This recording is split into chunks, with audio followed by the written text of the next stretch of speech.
cheer of the week, I think. So don't forget, you can get the programme from the volunteers in the stands on the back straight and the front straight, and also from the ticket office and the merchandise stand at the spectator village. So programme now £1 and not £5.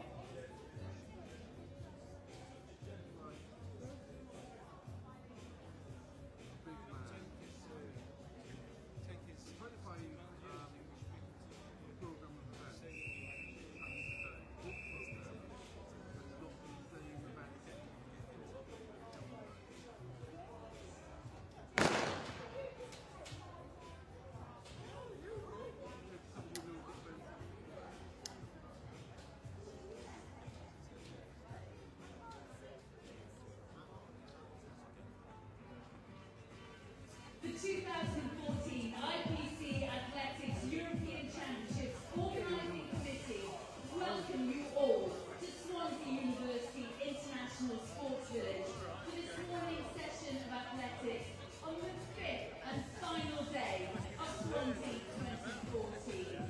We've got an action-packed programme this morning, so let's have a look, shall we, at what's coming up this Saturday morning. Competition kicks off with the men's shot put F53, 54, 55, that's at 9 o'clock. While Welsh athlete Nathan Stevens will be in action in the men's discus throw, F57 at 9:05. And Germany's Felix Klein has already won a gold medal this week. Let's see how he can do in the men's long jump T42-44, which gets underway just before 11:15. Aside from the competition, we have 12 medal ceremonies. So what an action-packed programme we've got this Saturday morning. A warm welcome to Day 5 of the 2014 IPC Athletics European Championships here in Swansea.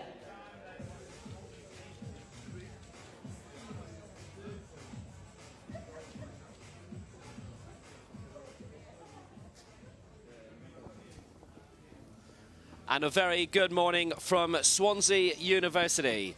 It's the final day of the 2014 IPC Athletics European Championships here from Swansea. It's been an excellent week's action. We're in southwest Wales, home of one of the great British beaches. And occasional good weather as well down the Mumbles.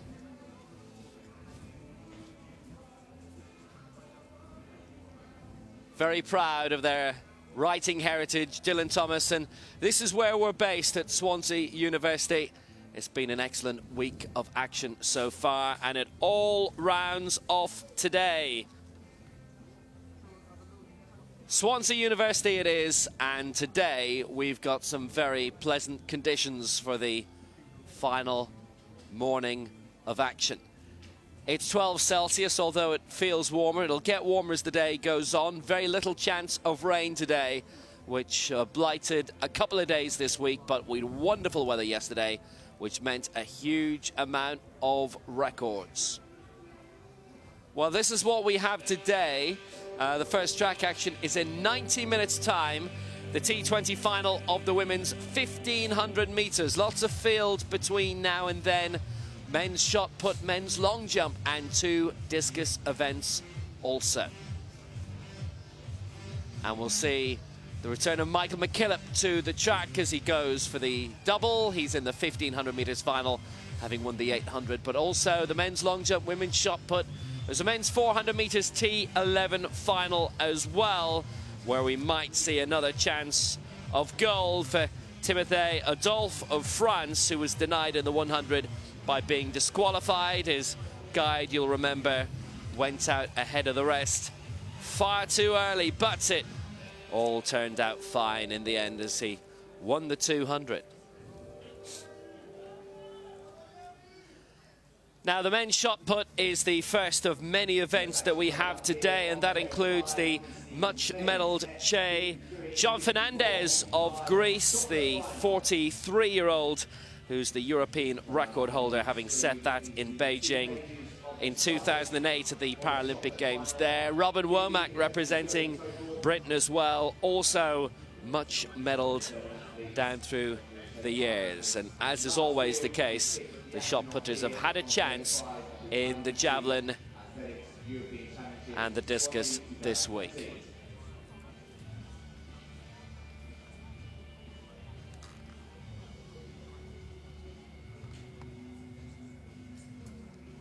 Well, Che-John Fernandez, we've seen a huge amount of down through the years. We are in the shot put, so it's the final event that these men have been involved in this week. And this the first attempt for Fernandez, and it's just shy of 8 meters. He won the bronze medal last year in the shot in Lyon at the World Championships.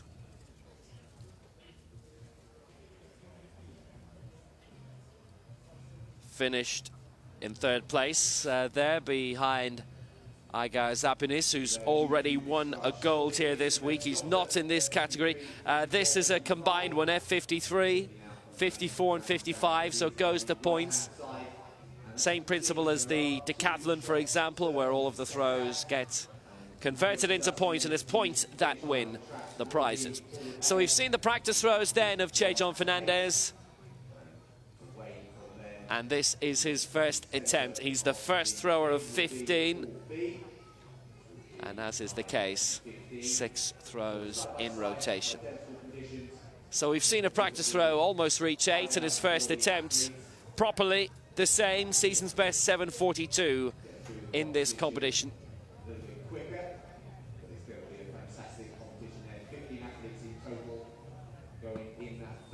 European champion from 2 years ago in Stadskanal in this shot put competition. It's his main event, as he won Paralympic Games bronze also in 2012. But he is one of the men to be beaten today. Georg Tischler also the 52-year-old. So that's 7 meters 50.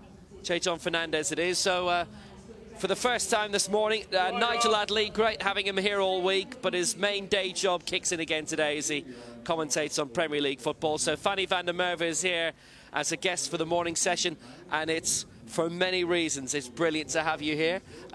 Have you enjoyed it so far? Thanks, Will. Yes, I've really enjoyed the game so far. It's been good to see some good competitors and yeah, some world records being broken. Well, that particularly started yesterday in both the track and the field, and we'll see if Che-John Fernandez has a chance of extending his European record today, 8:29. But when it comes to championships, it's always about the silverware that you end up with, and that's shy of 8 meters again. I mean, yesterday was quite fantastic. We had 3 world records on the track, mainly in the 4s, and obviously the weather improved a huge amount to help that. But I mean, it's great for something like this, a continental championship, when you start seeing the world record starting to fall. Definitely will. Yeah, and even with Che-John being already having thrown his season's best with the first throw.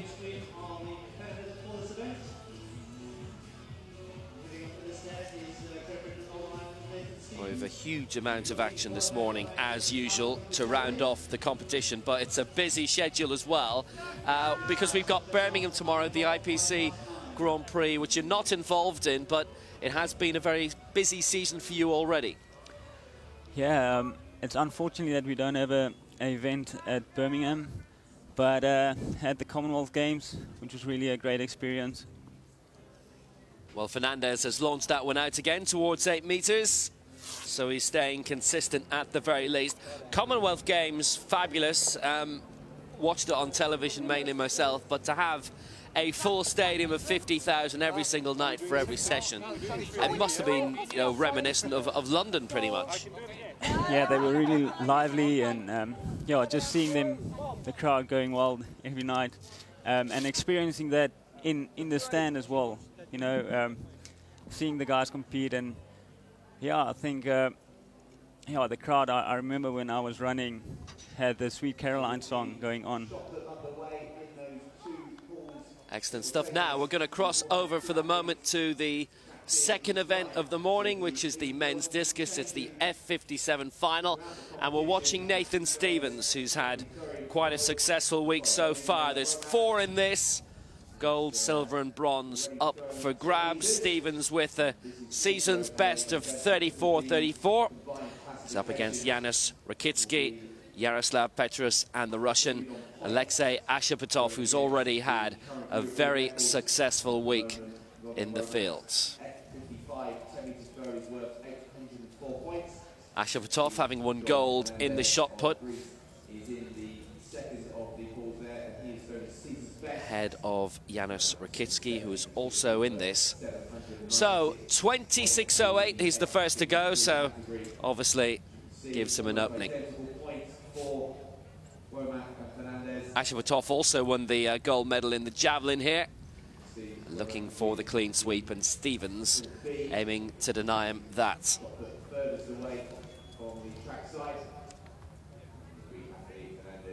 So we'll follow his second attempt here in this F57.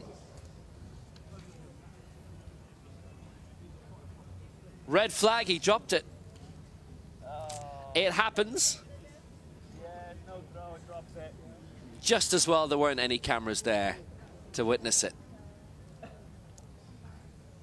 That was a bit unfortunate.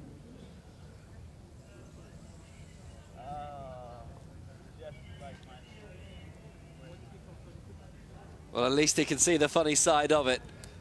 He still has 4 more attempts in order to try and get out beyond 30 meters and set a very good standard today. Of the 4 in this final, he is ranked in 4th place in terms of the season's best. But Stevens with a prime opportunity. One of the Welsh favourites here have been so well supported during these games, and he's launched a good one out again towards 30 meters. Former world record holder. And also in the javelin speciality.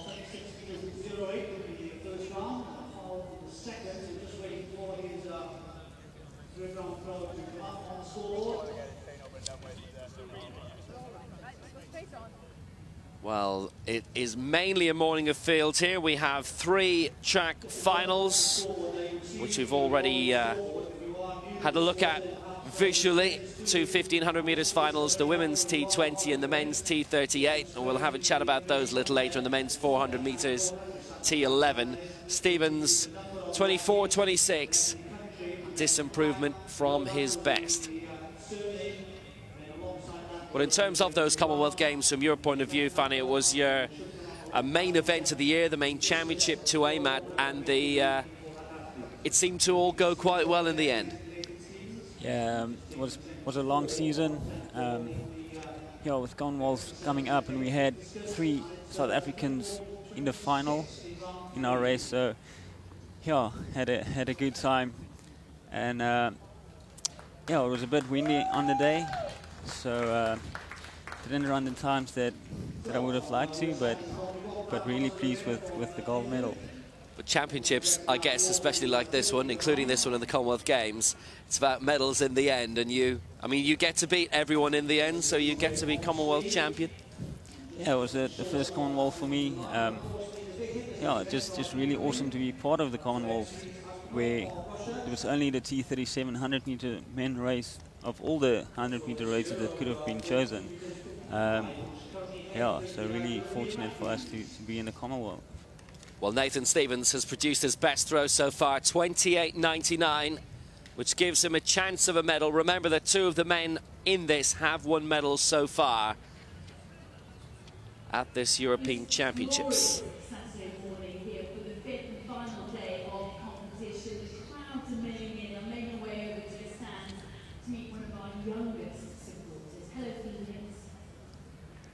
So it's his penultimate attempt and an opportunity maybe to get beyond 30 meters, and he's done that as well. It's a very good throw from Stevens, and that gives him a strong opportunity of potentially getting a medal. It depends what the others do. Yaroslav Petrus, who comes later, is the season's best just under 40, but his personal best is over 50. And Ashapatov, who's going for his 3rd gold medal of the week, shot put and javelin he's already claimed as a lifetime best of over 60 meters.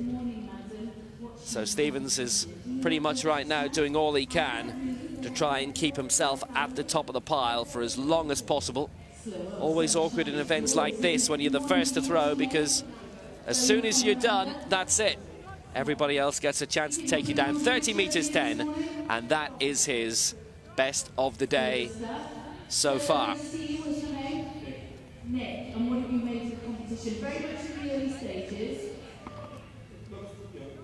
So one more attempt for Stevens before the rest get their chance to overtake.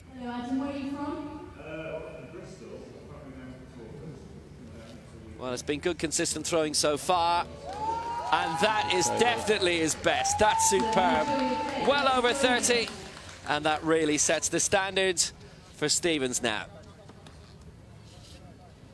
Would you feel that there was a bit of an advantage for the British athletes having a Commonwealth Games this year? There would only have been, 3 or 4 European nations, Cyprus, Malta, who also would have been involved in that. So a major championship to aim for ahead of these Europeans? Well, I think it's rather difficult to have both so big events just after each other. Rhys Jones, that's one of my competitors in the T37. Like what he just said was, he couldn't really relax after the Commonwealth. He had to really get on and focus again for the European champs. So yeah, it's rather difficult, I would say. Well, that was 32-26 in the end in the discus for Nathan Stevens. So he's done well, and now he can only sit back and see what the rest do. So we're going to join Robin Womack in the men's shot put and his second attempt. We've seen 961s. He's thrown at 10 meters as well.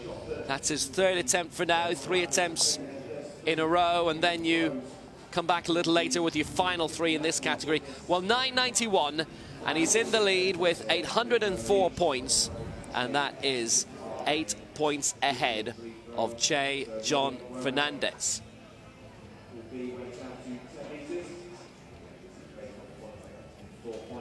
Now this is Alexei Kuznetsov of Russia.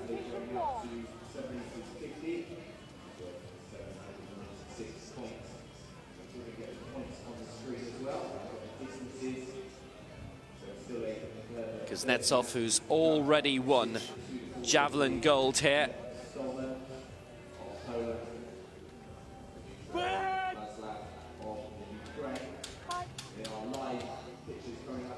Only medal which he's managed to win so far in the competition. Drazenko Mitrovic, who tends to medal in everything, shot put, javelin and discus at every games in which he competes. And he has won the bronze medal here. That was in the javelin behind Kuznetsov. And Manolis Stephanodakis of Greece, who is not in this, but there is some very good Greek representation in this. Kuznetsov starting off 781, and that's 639 points. And at the moment he finds himself in 3rd place. And it's a multi-category event, so it is down to points. Kuznetsov's an F54, Fernandez an F53, and Womack an F55. So that's beyond 8 meters. So everything gets reconverted down into points. So at the moment, we'll just have to play it by ear how well that Kuznetsov is doing. But from your point of view, is that your season done then, or are there still a few Grand Prix events that you're casting an eye on? The Commonwealth was the end of my season, so after that I had a 3-week break. So I'll be heading back on Monday, back to training, back to coaching, and I'm looking quite forward to that. Yeah, the interesting thing is, I mean, you coach quite a few different category athletes as well, so you'll be able to give us insights on a few additional areas apart from your own one. Yeah, I'll definitely do that. Yeah, I coach a bit of athletes that's visually impaired and athletes with intellectual impairment. Yeah, mostly focusing on schools with disabilities and also the club where I'm at. at Marties Stellenbosch in South Africa. So Kuznetsov has gone off to 8.17, and that converts to 710 points. And at the moment he remains in third place behind Womack and Fernandez. Mitrovic will be seeing throwing shortly also. That'll be a foul, so he won't improve. Kuznetsov, who's had a very good campaign here in terms of the javelin, but he will have 3 more throws to come a little later on in the competition. But it is one of the longer events that we'll have. We've got 15 competing in this, and there's a huge amount happening out in the field very early on. So now we're watching Mitrovic. There are actually 2 throwing areas, so he has an opportunity of setting an early standard here himself. It was bronze in the javelin for him, but he's a fantastically talented athlete who we regularly see medaling at major championships.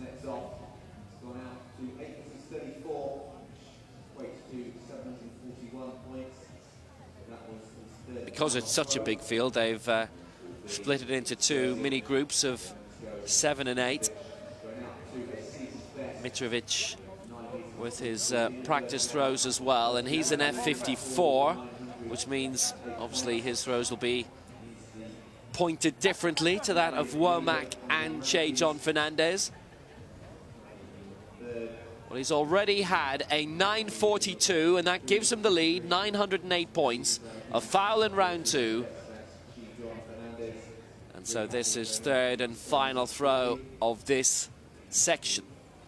A lot of the categories you get all 6 throws at once, but in this they get split up, and that's a really brilliant throw. It's beyond 10 meters it looks, so that should increase his lead. Excellent throw by Mitrovic. He's done very well indeed.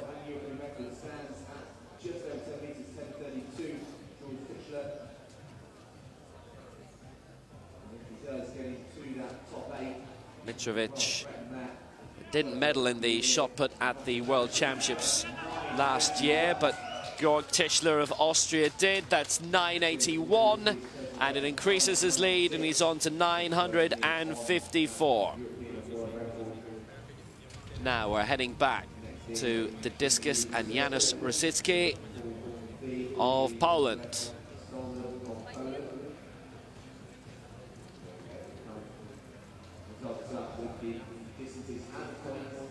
And this is one of the events where everybody gets 6 throws at once, and it is a 1 category event, so it's distance. 32-26, Nathan Stevens holds the lead at the moment. Has that been maintained? Well, I think that's beyond 30 meters. It was a very strong throw from the pole. Rokicki has already medalled this week, and it looks like he will again. He's overtaken Stevens. It guarantees at least bronze. 34.52 gives Rokicki the lead and puts him into a very solid situation. A reminder that it's a relatively sedate track program later today. The women's 1500 meters final at T20, the men's 1500 at T38, and the men's 400 meters at T11. And that's a brilliant one. Well, that knocked the 40-meter sign, and it's a red flag, unfortunately.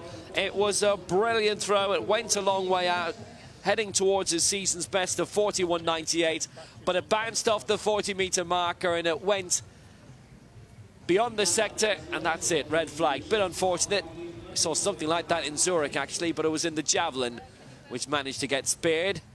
It just bounced off the top of it. It was a fantastic throw, and that would have been a very strong lead and a great opportunity of gaining the gold.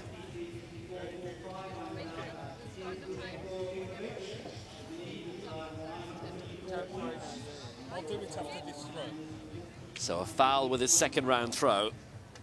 But Rokicki has already set a great standard today, and well, I guess he'll be wanting this to get out towards 40 again, a bit straighter. Oh, that's brilliant. It's beyond 40. And he's done very well indeed. And I'll remind you, we'll see Ashipatov later, who in his life has thrown 60. They've only marked out to 40 here. If he gets it any further out, it'll be heading towards our cameras, which are well beyond the 40-meter line. But that was an excellent throw. And it's a brilliant lead that Rakicki is opening up now. And Stevens has had his 6 throws, and he finished with a peak of 32.26, but Rakicki has gone well beyond that now.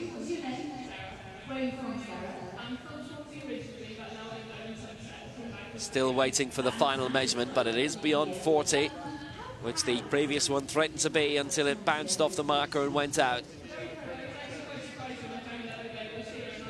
And Rakicki's ready for his 4th throw, but the 3rd measurement yet to come in. 40.76, and that's a very healthy advantage for this much-medalled pole.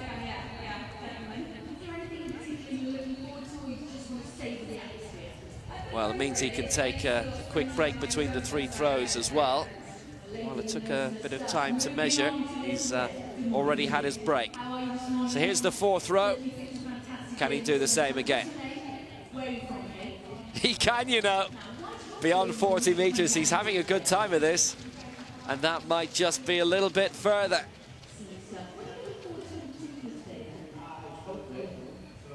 Well, these European Championships building up to next year's Worlds in Doha, Fanny, and well, I mean, that's another major prospect for all the athletes, and I guess the next big thing to aim for now. Yeah, really looking forward to Doha, and a lot of the athletes I've seen here has been asking about it.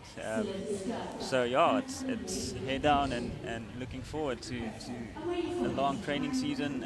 It's only going to be taking place in November. Yeah, and I think the big thing is to plan your season and to peak at the right time. Well, 41.11 by Rakicki, that went out a long way, and here's his penultimate throw to try and extend his lead even further. Still 2 to come after this. It's another monstrous effort, but it is wide, and it's a red flag. Well, that would have been about 42 meters and increased the advantage even more. Well, he's putting a lot of strength into it, but the accuracy, the more he puts into it, wavering a little bit. So there's 2 that have gone out in that section to his left-hand side, and he's got 1 more to go. 41.11 maintains his lead.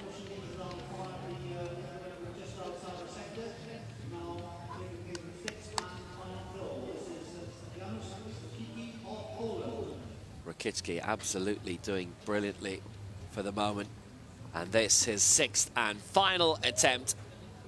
And that is beyond 40 meters again. It'll be close to his 41.11 from round 4, but it's a red flag that's been given, so there must have been a bit of lifting. But if that 5th one had gone through, he'd have surely added at least a meter or 2 to it. He has done very well indeed. Climate gets quite warm in South Africa, doesn't it? So I'd imagine Doha shouldn't be too much out of the ordinary. But then you see, where we're from, everywhere is warmer than here, so...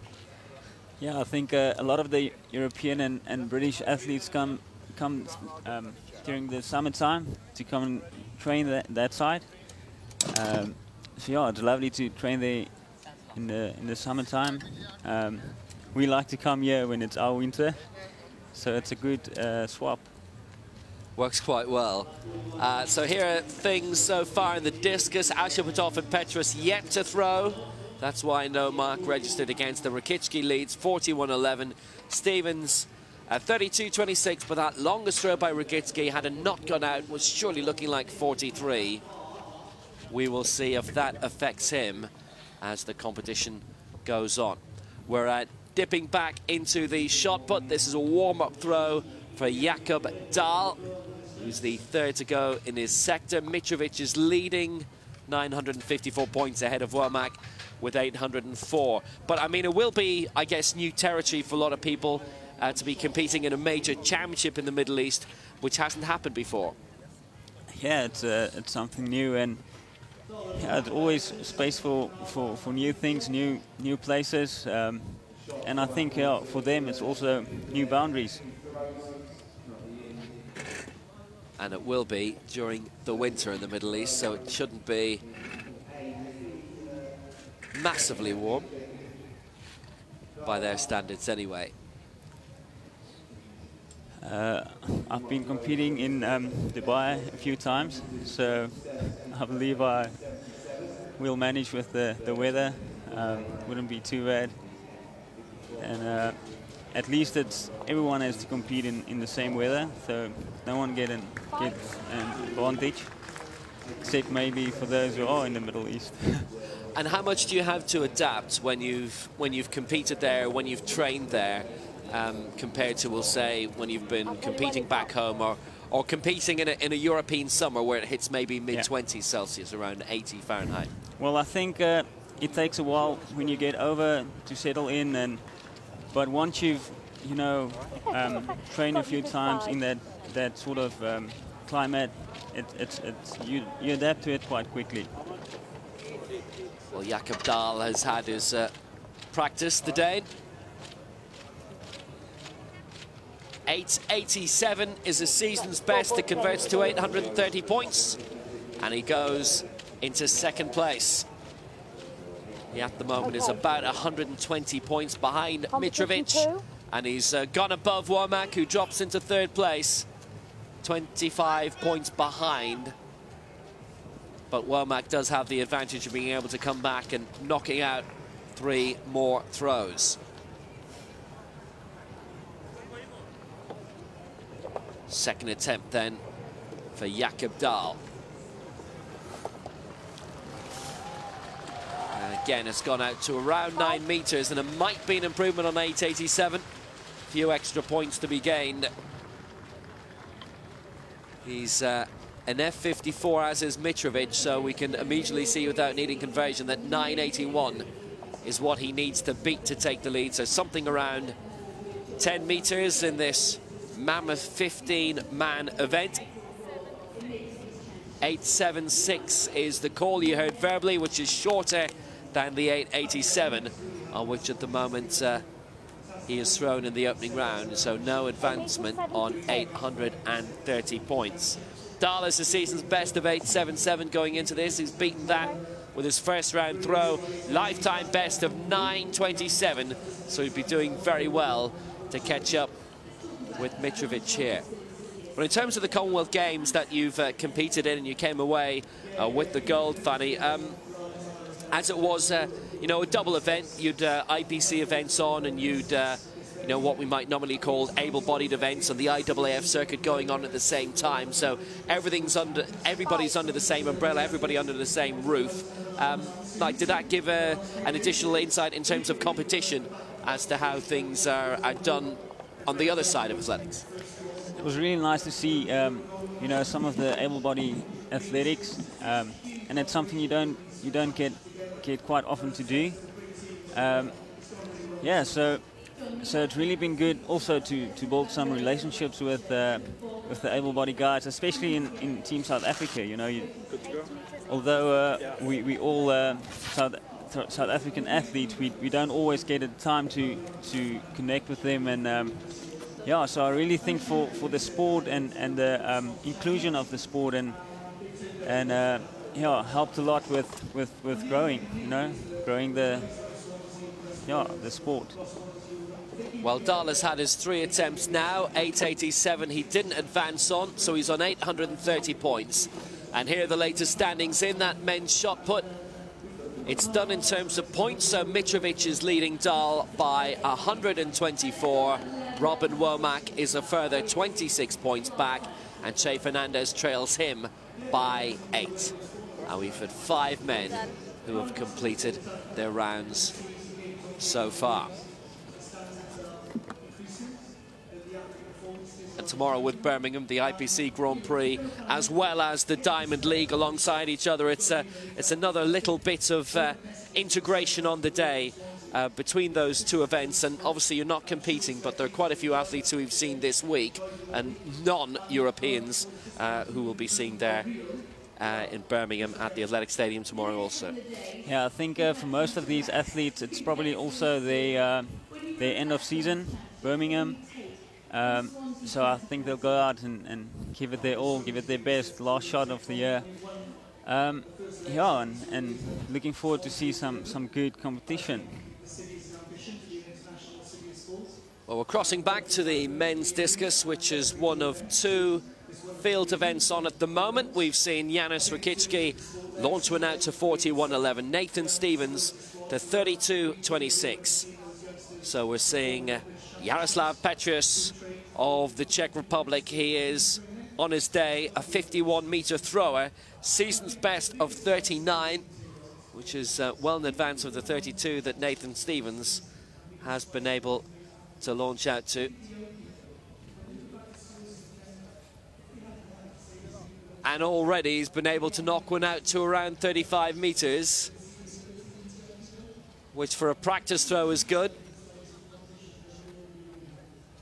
Is there much crossover between track and field in terms of the athletes? If you're a dedicated track athlete, would you show much interest naturally in the field and vice versa? I think most athletes that does track will maybe do long jump with that, but there's not a lot of athletes that will do like discus and be a sprinter. You won't get that quite often, but we do support each other, but it's different talents, different abilities. And I'm looking forward to see some South African athletes at Birmingham. Arno Fourie and Hilton Langenhoven will be taking part that side. In terms of the IPC program at the Commonwealth Games, in the athletics, it was somewhat limited to a handful of events. I think it was 6 or 8. You were one of the fortunate ones who was able to compete. Yes, no. Like I said, it's really been great to be part of that, you know, and yeah, I think yeah, with a lot of South Africans being part of our race, it's been so much fun. I remember after the race we had a victory lap, and we all of us just went around the track, even though Andrea didn't medal. Yeah, it was great fun. Great athletics community in South Africa as well. I mean, on the IAAF and the IPC circuits, you do generally tend to do quite well. Yeah, this year we spent most of our time in Italy, Gemona, where it's kind of a home away from home. Had a Grand Prix in Grosseto. We had one in Switzerland, and then the last one was in Berlin in Germany.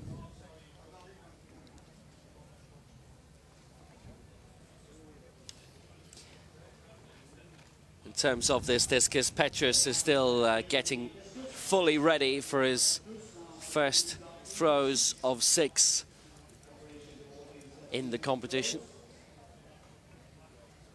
I mean, the main long-term focus for everybody right now is Rio in 2 years' time, and I think it's something about 740 days to go. Have you had a chance to assess any of the stadiums or even just study what's likely to lie ahead for you? The closest I've been to Rio was Sao Paulo this year. We had a Grand Prix that side. So no, I haven't really been able to do that, except from watching a bit of soccer or football. The World Cup, that was, I think it's also for Brazil a really advancement to have both the World Cup and the Olympics coming up in a few years' time. Well, that was a super throw by Petrus, his first of the competition, and it will put him up into the silver medal position. It's certainly beyond Nathan Stevens' 32 meters attempt. It didn't reach 40. So we'll certainly put him up into second place of the 4. And Stevens will know, with Ashapatov coming up shortly, that very soon he will be knocked out of the medals. And it's one of the best things about going first is you can, if you set a high enough standard, you can sit back and relax and almost enjoy the rest trying to have a go and failing to catch you up. But if you look at the ratings and see that everybody's thrown further than you this year and you go first, there is, I think, an element of inevitability about how things are turning out for Stephen. So Petrus going out to 36.49 with his opening throw. This will be his second of the competition.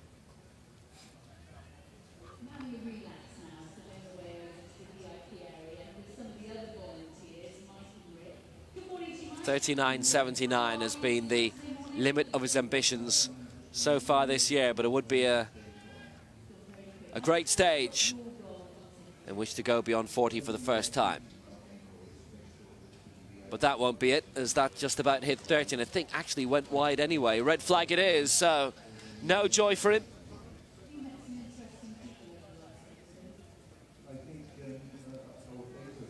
And that goes down as a foul.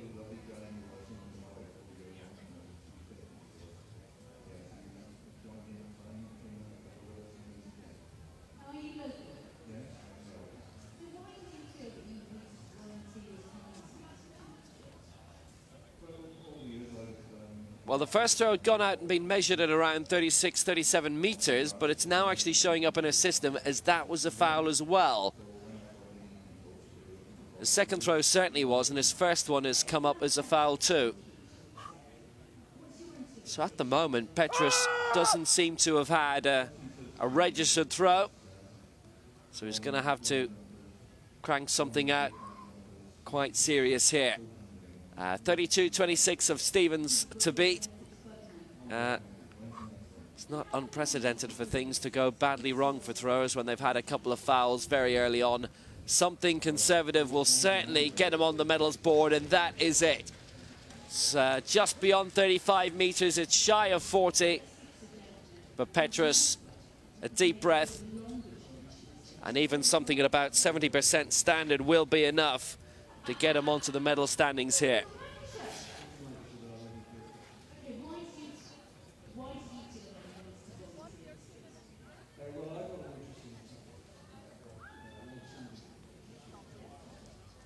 Well, it was a good throw out. The information would have been relayed to him by the officials that the first throw had had an X against it, and that was around 36.5. This one in round 3 puts him into second on the board. It's 34.5. It's 34 meters 60, and he lies in second place. And as you can see, that first round throw has gone down as a foul. It was measured, did originally come up as 36 meters, but has now gone down as a red X. But he's on the board anyway, 34 meters 60. So in terms of Rio, in para sport and in IPC athletics, they've been fantastically successful in the T11, T12 events, and we're pretty sure that's going to be used a lot in Brazil to promote the games. They've won a huge amount of goals in those categories. I mean, the big hope, obviously, is that Rio will be as big as London and as successful and as well attended. Yeah, I do think, you know, with the para sports after London and Beijing, that it's really been progressing a lot.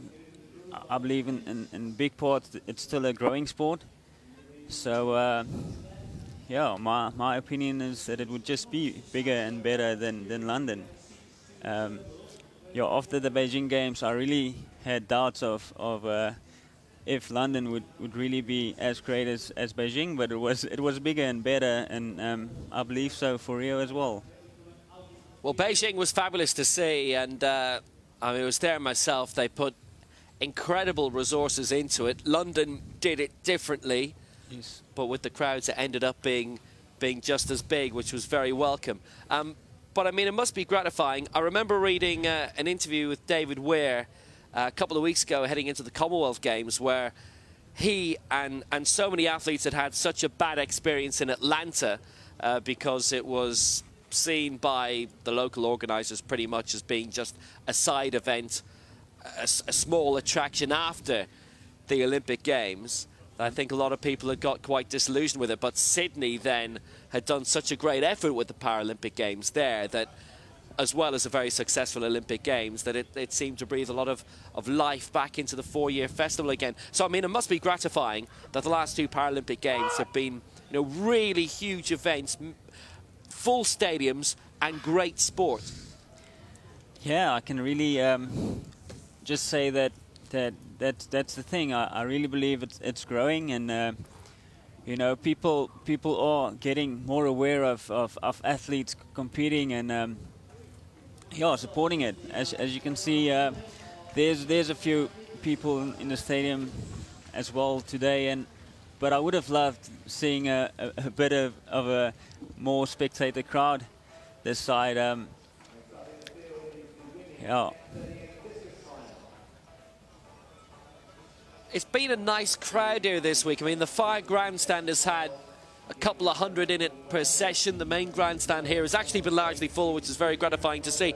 It's an athletics problem, though, isn't it? Because, I mean, I work a lot on the IAAF circuit as well as the IPC and various, we'll say, Grand Prix meetings that are on in Ireland. And, I mean, we're not talking about Diamond League, and we're not even talking, we'll say, events that are the same size as Berlin or Ostrava.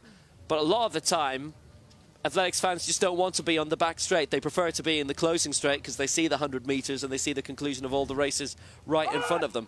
I guess it's an athletics problem. But then if you've got big events like, you know, the EAA European Championships you had last week in Zurich, because everybody wants to go and you're selling 25,000 tickets a session, every seat's going to be full. But I think definitely it's one of those quirks of athletics.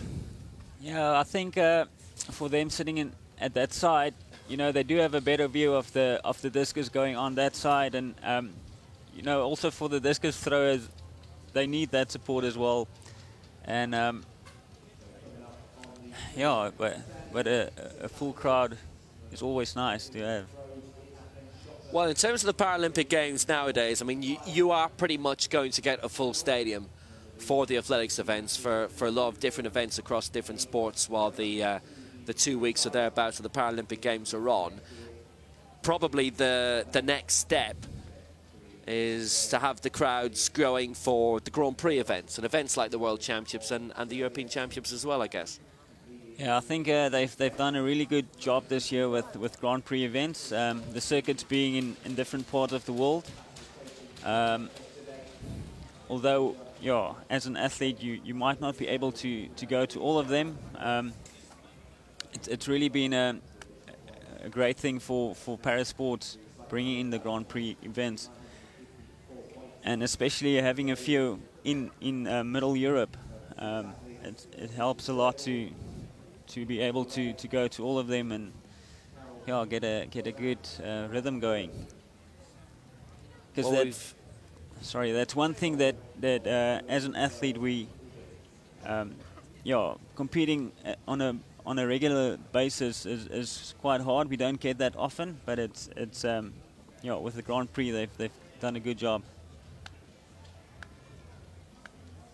Well, we've seen Petrus go to 34.72 in this competition. It's second place behind Rakicki, and like the Polish leader, he may well feel that he could have produced a little bit better today.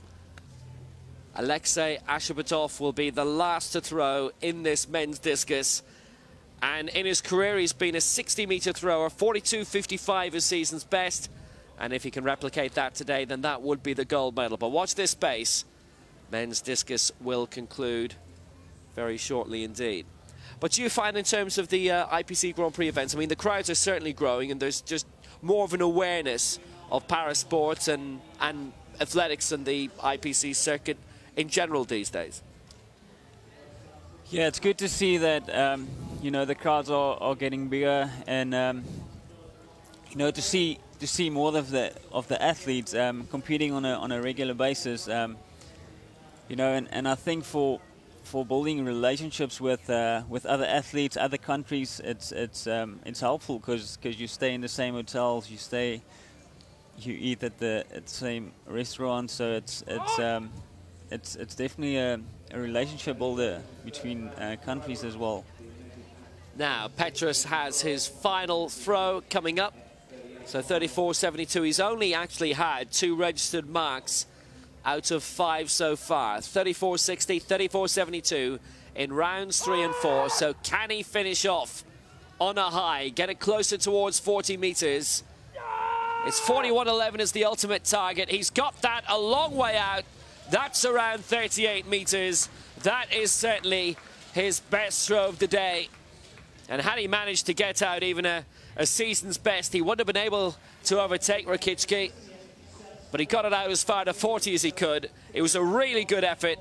And the man who won silver in the shot put has got a good chance of finishing high up here. He hasn't caught Rakicki. You imagine Ashabadov should be able to register at least one throw over 40 meters. So it looks at best it will be bronze for him today. That is his best. It's 36.65, and he right now is in second place.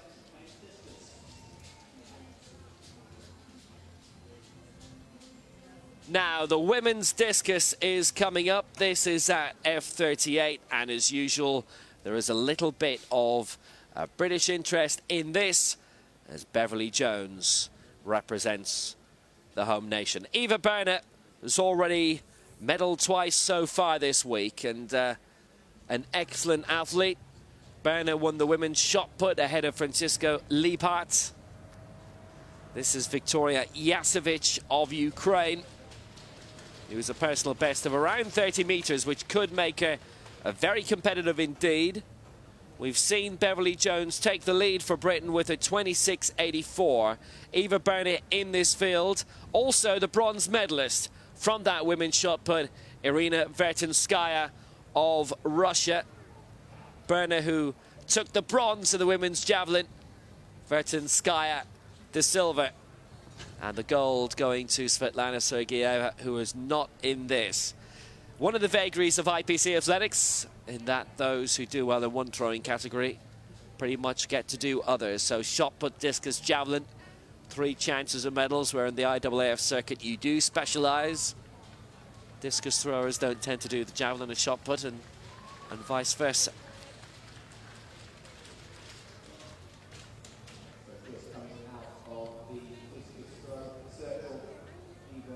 Women's discus, one of 4 field event finals this morning, 3 track finals to follow. We've quite a few medal ceremonies to go as well. But here is the great Eva Berner, and it is a first round foul for the double medalist here.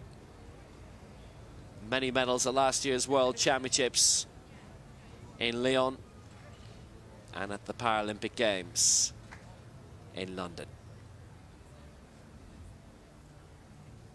And it's been a successful week also for Irina Vertinskaya, with that silver in the javelin and bronze in the shot put. And she's got that out a nice distance as well. That marker you can see that she's just fallen shy of is the 30-meter line. That might just be the lead for Irina Vertinskaya. Couple of F38s in this F38 category. The rest are F37s. Adamonaite of Lithuania and Pred of Latvia. Baltic's great throwing nations. Vertinskaya looks in very good form, and that certainly looks to be the lead for the Russian here. She's launched it out a good distance, close to 30 meters. And it's a competition which is certainly getting into its groove.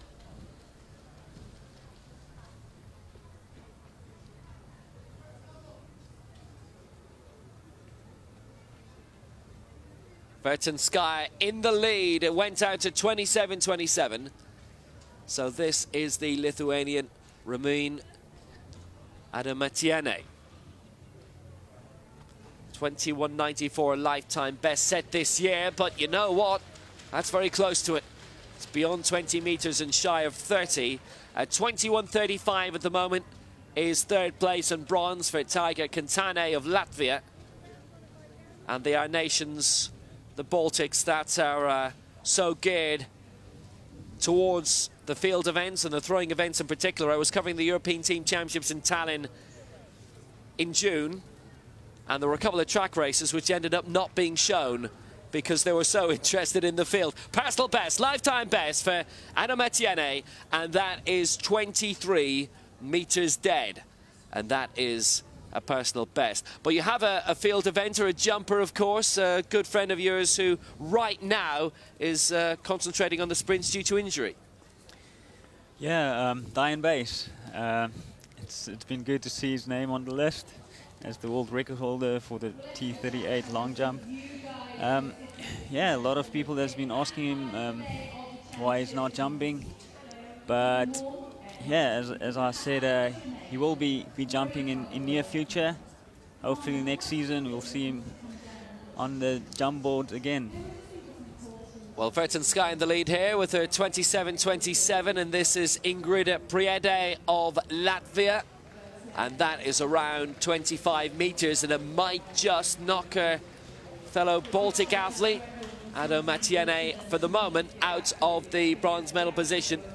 The Lithuanian Anna Metienne with that 23 meters lifetime best a few moments ago. This is really setting the standard, and pretty much think the Lithuania is going to have to improve even further in order to leave here with a medal, and she'll have to improve it by around 2.5 meters plus, because Priede has really set a major standard in the bronze medal position for the rest to catch up and to try and get into the top three. That's gone out to 25.69. It's 1.5 meters shy of her season's best of 27 meters, but she goes into bronze for now, and that concludes the opening round. Well, this is Beverly Jones of Britain, the European record holder set in Dublin 4 years ago. Opening round attempt of 26.84, which had her in the lead for quite a bit until Vertenskaya came along. So 27 meters 27 is the lead mark for Vertenskaya right now.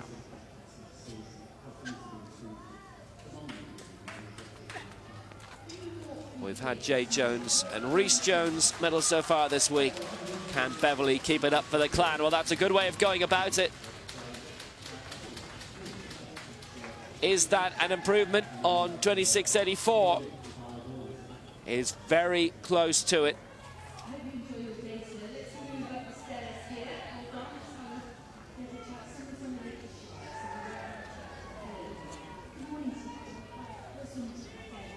And another of the Welsh favourites in Swansea this week. She herself a Commonwealth Games medalist, bronze in Melbourne in 2006. It's slightly short of her first round attempt. It was a good effort, 26.38, but she'll need to throw a metre longer than that. The bronze medalist from London 2012 and from Lyon last year in the discus.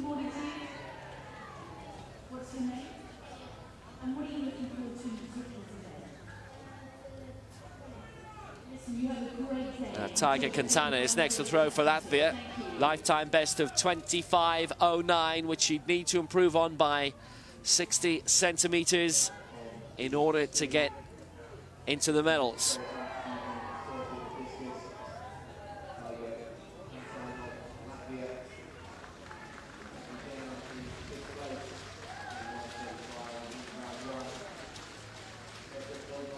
Well, that's the target. But I'm pretty sure it's a lifetime best that she's aiming for, and well, that looked to be heading out towards 23, 24 meters, but it's gone out of the sector, so it's a foul.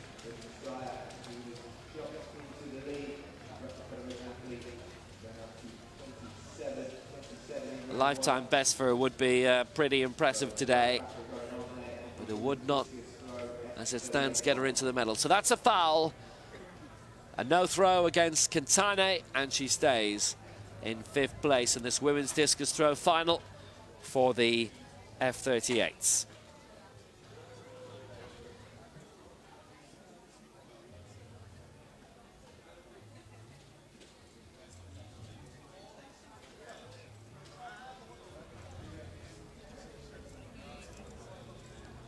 So Victoria Yasevic is next to throw for Ukraine, and her personal best just around 30 meters. She is the second longest lifetime best of the field, but hasn't shown major form yet this year. That might change.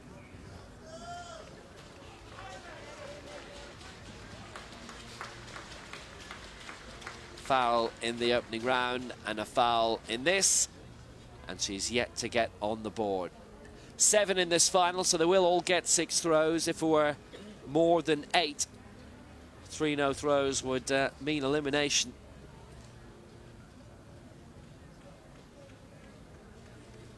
So she's still to register a mark, still trying to get back up the field here. But here's the great Eva Burnett.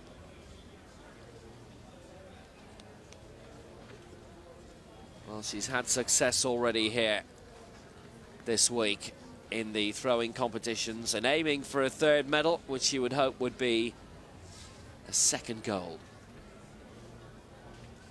Looking to get that out. Around 25 meters, get up into the medals. Burnett, who was most successful at the shot put, European champion here as she was 2 years ago in the Netherlands in Stadskanaal.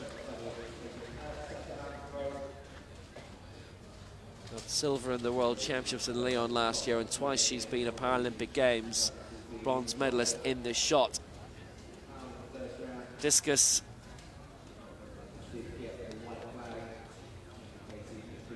Different beast for her, but 26.56 is her lifetime best, which would be good enough for 3rd right now.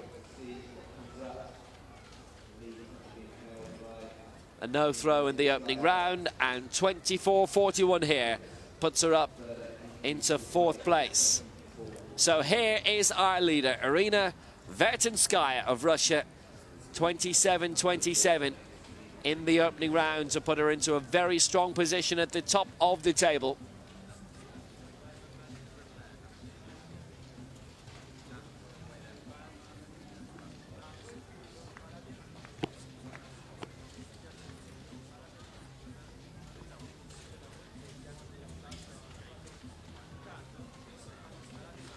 She's the one to beat right now. Her lifetime best, she's come very close to with that opening round throw, so if there's a major improvement here, she might smash her lifetime best. 27.27 in the opening round is only around 25 centimeters short of her lifetime best, so she looks in very good form this morning.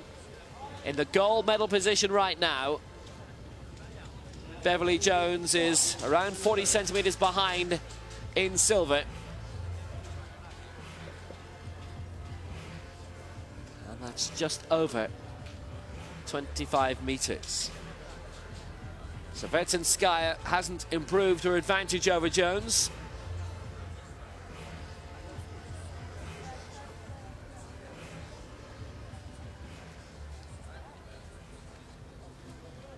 .25 meters 08.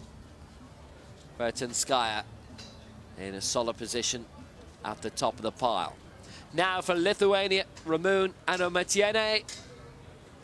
Lifetime best with her opening throw of 23 meters. So can she add to it? Would need to be an extension of 1.5 meters in order to catch up Eva Burnett in 4th place. And she's already performed the best of her life. Anometiene actually improved her lifetime best with that opening round throw by over 1 meter. It was very impressive.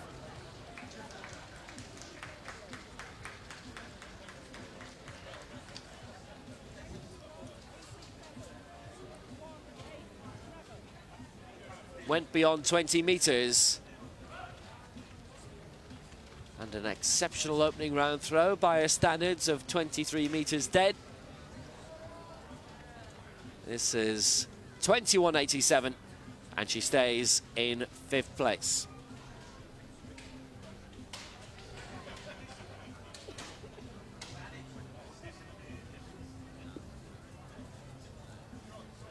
So now into the medals.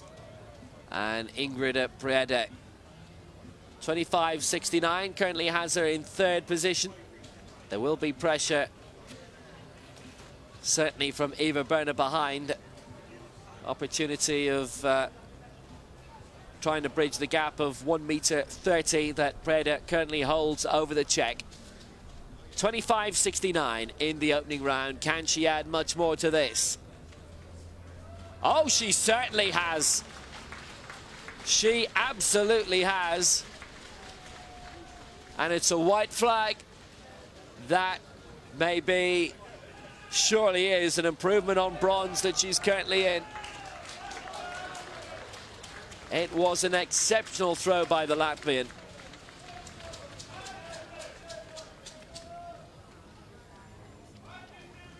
Well, Prieda's thrown 27 meters this season.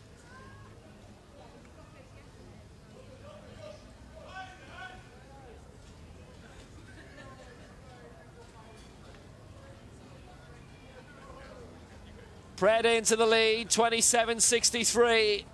It is a season's best, puts her into the gold medal position.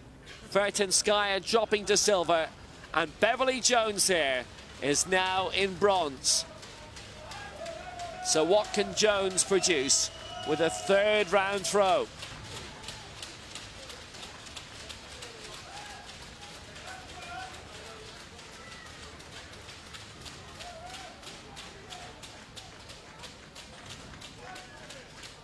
So Jones in third place. An improvement now needed of around a meter from her best throw to date. And there may be some improvement on her 26.84 from the opening round. It was 26.38 in round two. Has she been able to improve her distance and, more importantly, her placing? 27.27 for Vertinskaya in second. Preda leading with that 27.63. But Jones has disimproved. It's 25.66.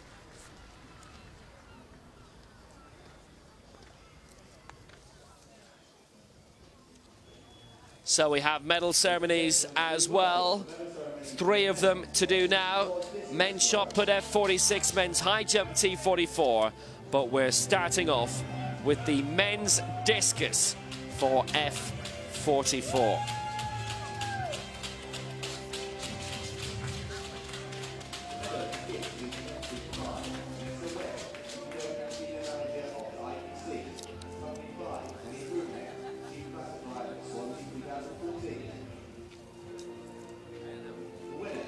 Well, there was a real gold rush for Britain yesterday.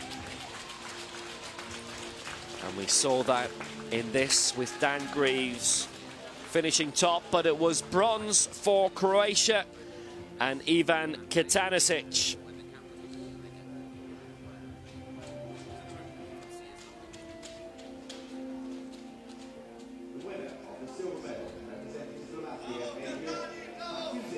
Silver for Slovakia and Adrian Matuzik.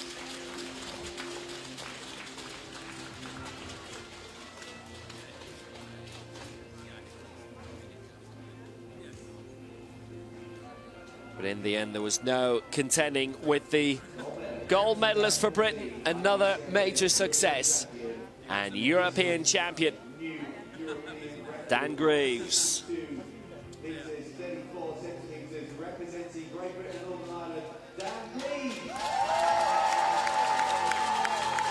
An excellent success. Britain won 4 golds in a row yesterday in a very short space of time. Greaves adding to the success. Been a good games for the hosts. Second highest number of golds. And here is the host nation anthem.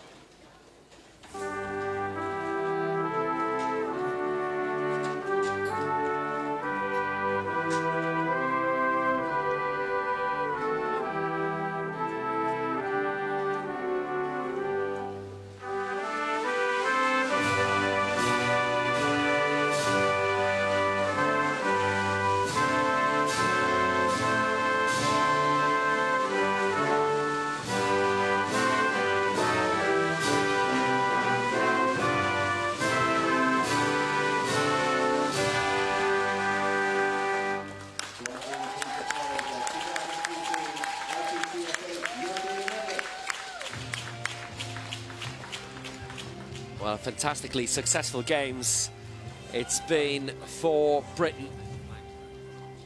And Dan Greaves adding to their impressive tally. Now, that's a flag that's been around for a long, long time.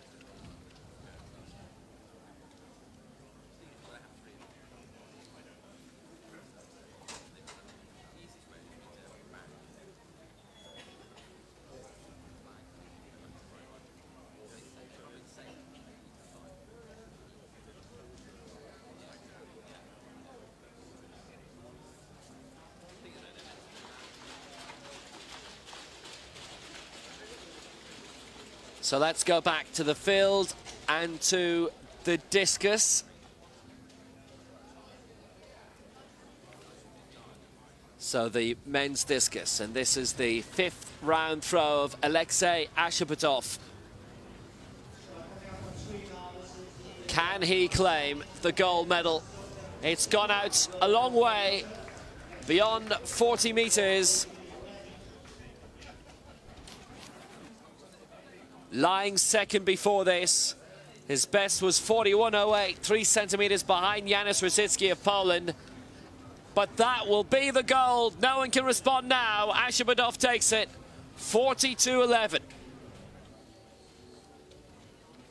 So gold for Russia again. Alexei Ashapatov, 42.11. Rosicki second for Poland, and Petrius third for the Czech Republic.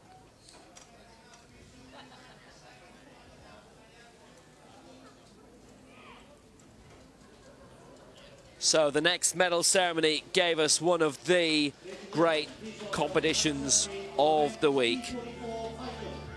And the world record broken 3 times between Jonathan Broome-Edwards of Britain and Maciej Lepiato of Poland. He was the world record holder going into this at 2 meters 13. And there was a real ebb and flow. Lepiato went over at 2:50.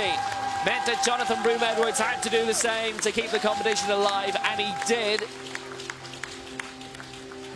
But in the end, it was enough for silver in one of the great high jump competitions that we've seen on the IPC circuit. So the world record broken twice at 2:15. And then Lepiato came back and did it again at 2:17. An improvement of 4 centimeters on his own world record going into it. And he had to break his own world record twice in order to win gold for Poland.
Well, that was a fantastic competition, joining the world record rush that we had yesterday.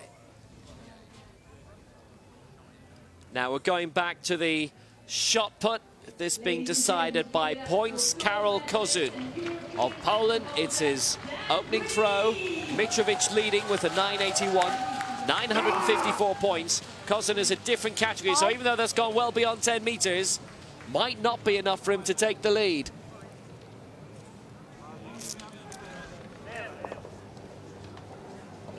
About 11:30 would probably be enough to get him into the gold medal position ahead of Mitrovic. Kozun goes into second place, 10 meters 88. It's the longest throw of the competition, but on points it's 930, and he's 24 points behind the leader Mitrovic of Serbia. It's a season's best for Kozun.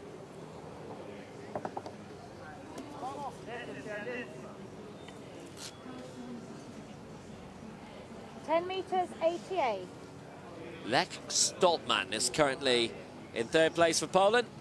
Personal best of 10 meters 90, and that's 917 points.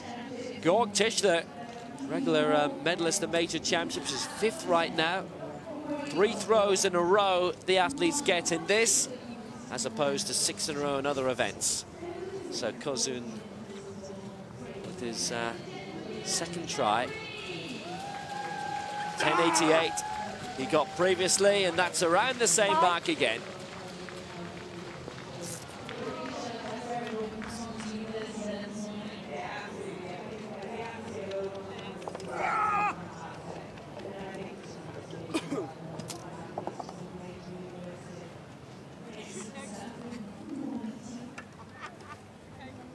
(10 meters 94) improves by 6 centimeters, but he stays in second place, and Mitrovic remains around 25 points clear.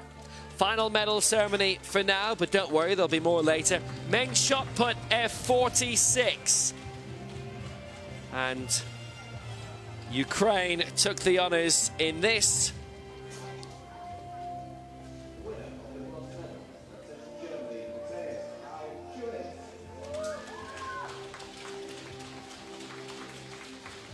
We've heard their anthem a huge amount so far this week. And we do again here. Ibrahimov with his only gold medal success of the week. Bronze for Germany and Matthias Schulze.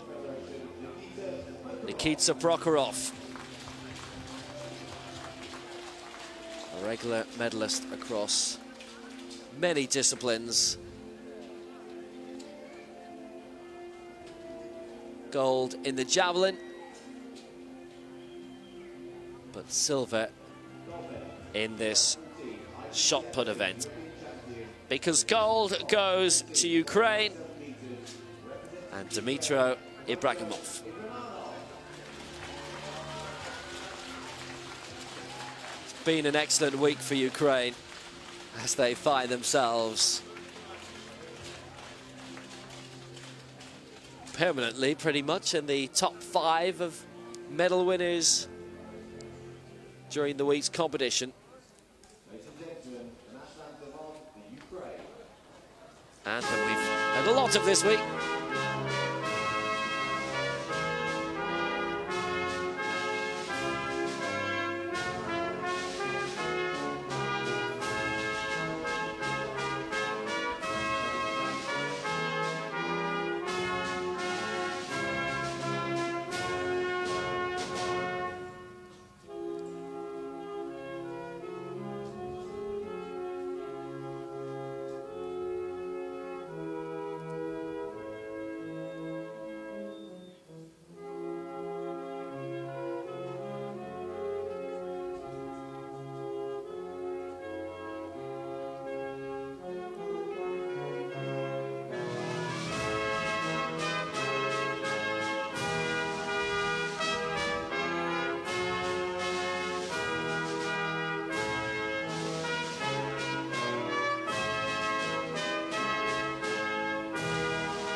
Ukraine have won 14 gold medals so far this week. Russia, the 37th, coming this morning. Ashibadov winning the men's discus. But Ukraine have had a brilliant week too. So we're heading back to the field again, and this is the men's shot put. Third attempt from Karol Kozun. 10.88 and 10.94 so far. So does he improve again? Okay, just wait 1 second, we need to get the scoreboard to update.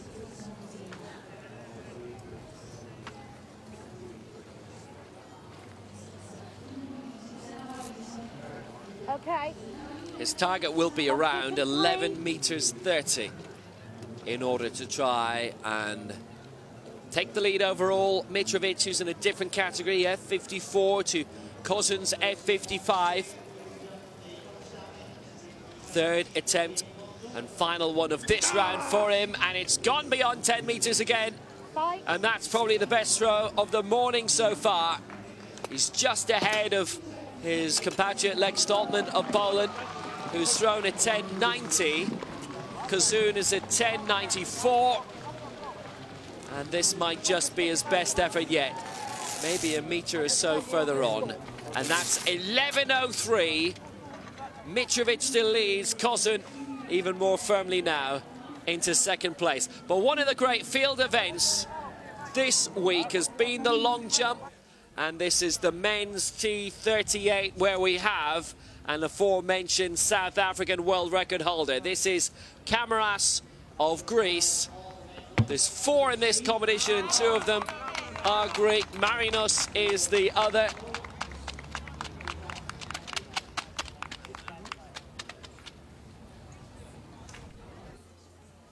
Well, it's given us a lot of excitement this week and a lot of ebb and flow.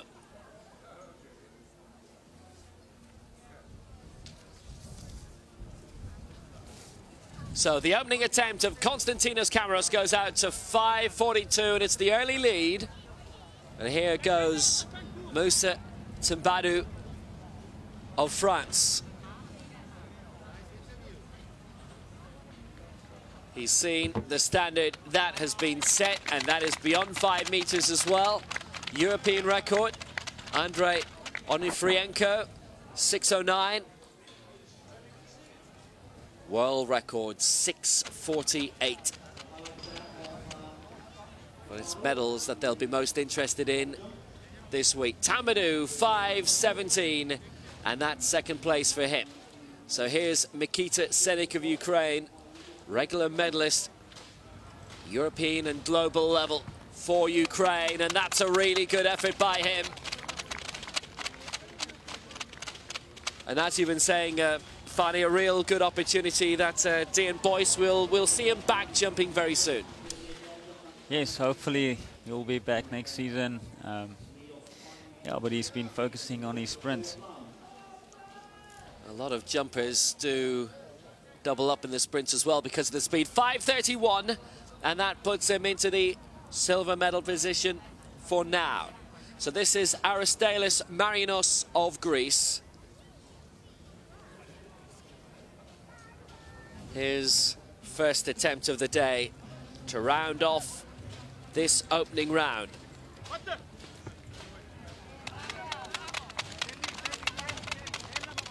Well, he's gone out, I think, just shy of 5 meters. 5.17, the target for the medals for now.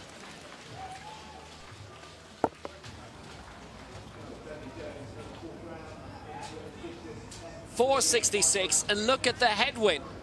3.3 he was running into there. Into round 2. And this is Konstantinos Kamaras of Greece with his second attempt. 5.42 in the opening round. But our leader has gone through the board, and that's a foul. So he won't improve, but he remains in the lead. And he's just checking to make sure, but it's been pointed out to him. And it's looked like he has accepted it. So straight away, Moussa Tambadou of France. 5.17 in the opening round. 5.42 the target, and that's a really good try. 5.42 is the lead right now, being held by Kamaras, but Tambadou has gone out a good way here. But how far? That's certainly well beyond 5 meters, heading towards 5.50. 5.41, second place. He's a centimetre behind Kamaras. Second round attempt of Mikita Senik, who now lies third. Response needed, response given. It's an improvement on 5:31, certainly.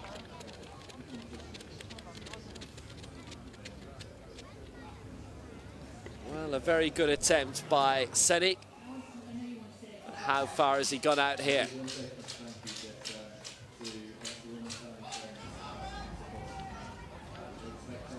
Well, he put a lot into that effort. 5 meters 50, and he takes the lead.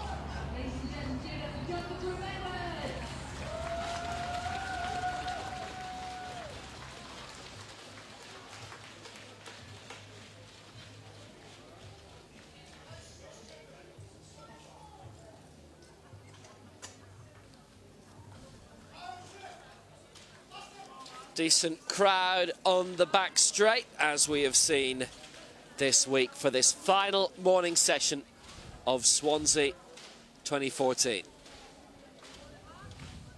Excellent long jump competition so far, with the lead regularly changing hands. Mikita Senik, that second round attempt, 5:50, putting him in the lead ahead of Cameras in second place on 5:42, and Tamadou third, 5:41.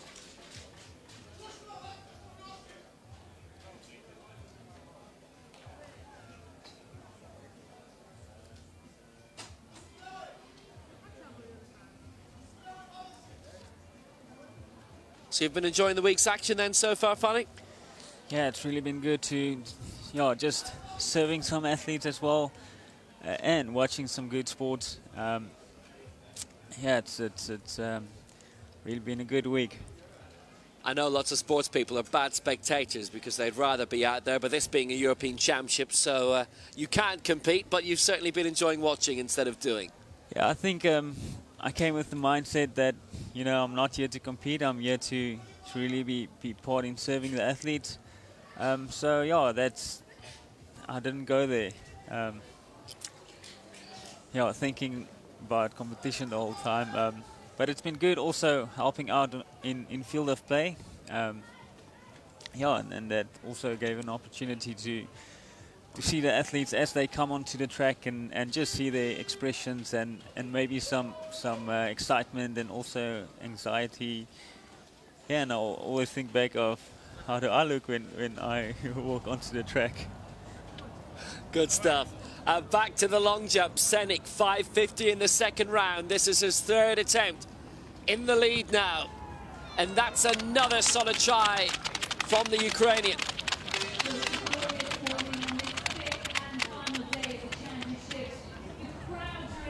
Well, Senik set the standard in the previous round and is doing the same here. That's another solid 5:50 attempt. Won the gold in the 100 meters here at the T38. And Senik leads even further now, 5:58. He is 16 centimeters clear of Cameras in second place. So Marinos, this is his fourth round attempt, 4:87 in round two. Tamadou has gone out to 5:41, and that's what he has to aim for in order to get into the medals here. He's gone out around 5 meters. Marinos, well, lifetime best of 5:61. Copying that would put him into second place right now. But Mikita Senik leads. 3-time major track medalist, 100 and 200 bronze in Beijing 2008. So Marinos in fourth place right now, and he hasn't improved.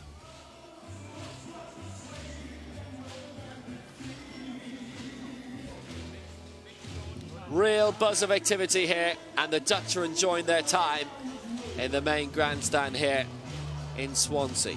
Do you know much Tom Jones then, Fanny? Tom Jones, singer, Welsh? I don't know him too well. He might not have made it big in South Africa. Yeah. He's had a long career. Yeah. I guess not. That's awesome to... it's probably not really my style. You're too young, my friend. You're too young.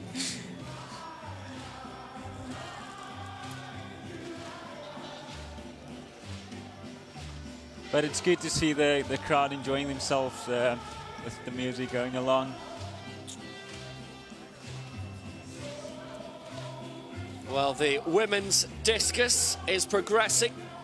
Third round throw, Victoria Yasevic. 2 fouls so far for the Ukrainian, but she's really set a good standard, and she might be turning from the girl from nowhere into a medal contender here.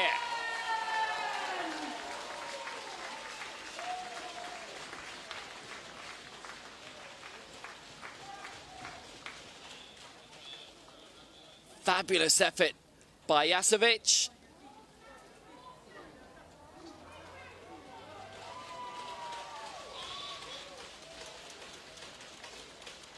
Excellent white flag effort. And Yasevic has taken the lead with that. 28-69. She's gone ahead of Vertinskaya, and Beverly Jones of Britain, as a result, for now has dropped out of the medals. Jones in 4th, Priede 3rd for Latvia, Vertinskaya 2nd, and Yasevic is in the gold medal position. Beverly Jones at the moment is around 80 centimetres outside the medals, with Priede of Latvia in 3rd place.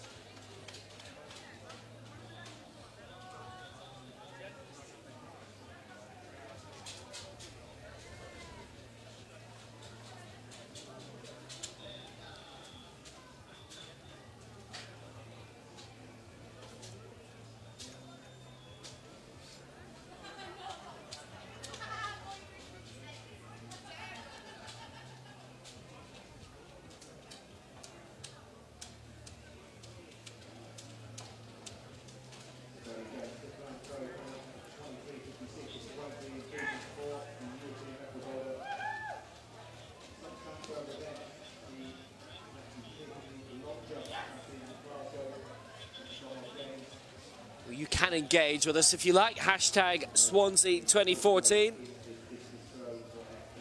And at IPC Athletics for all the latest headline news. Swansea2014.com, as well as the live feed of this. If you happen to be watching elsewhere or on YouTube, we'll have all the live results as well.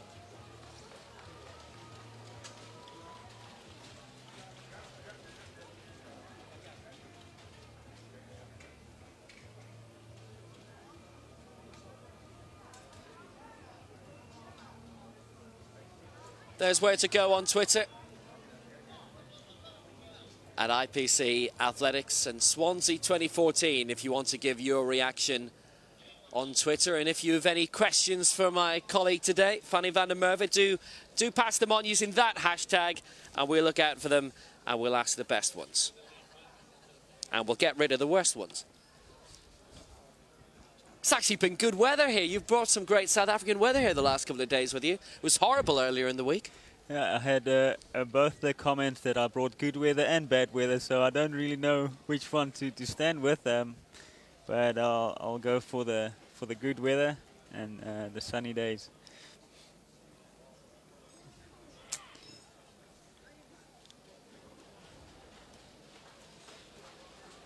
Right, we have got track action coming up. It's a women's 1500 metres T20. This is the intellectual category. That means the Biaksi twins from Hungary again, and I'm pretty sure you're really looking forward to seeing some track action now. And it'll be quite interesting what we've got coming up, Fanny. Yeah, looking forward to, especially the 1500 metre and maybe the 400 coming up later on, the T11. Yeah, so hopefully Shirley from Netherlands, good competitor. She was also the gold medalist in the 400 metre.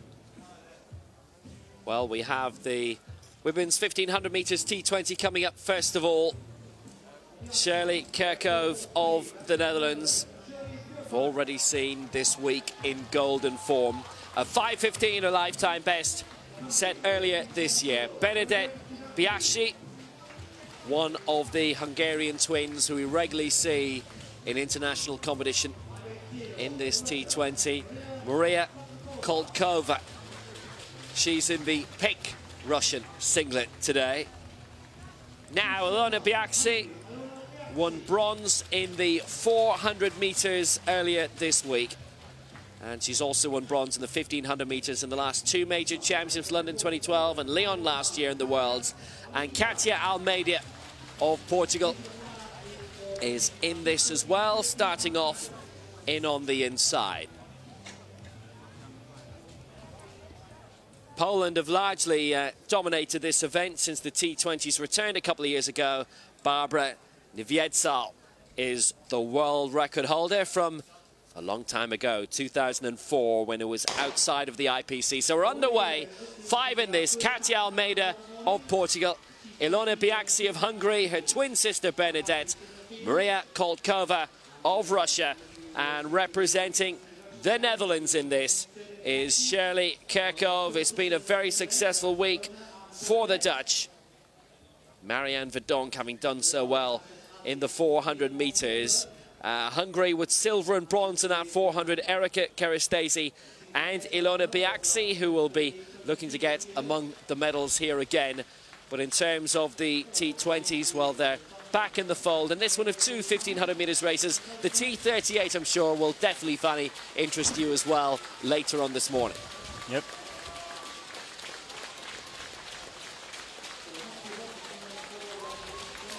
So being led out at the moment by Ilona Biasi, and alongside her on her outside, Katia Almeida of Portugal.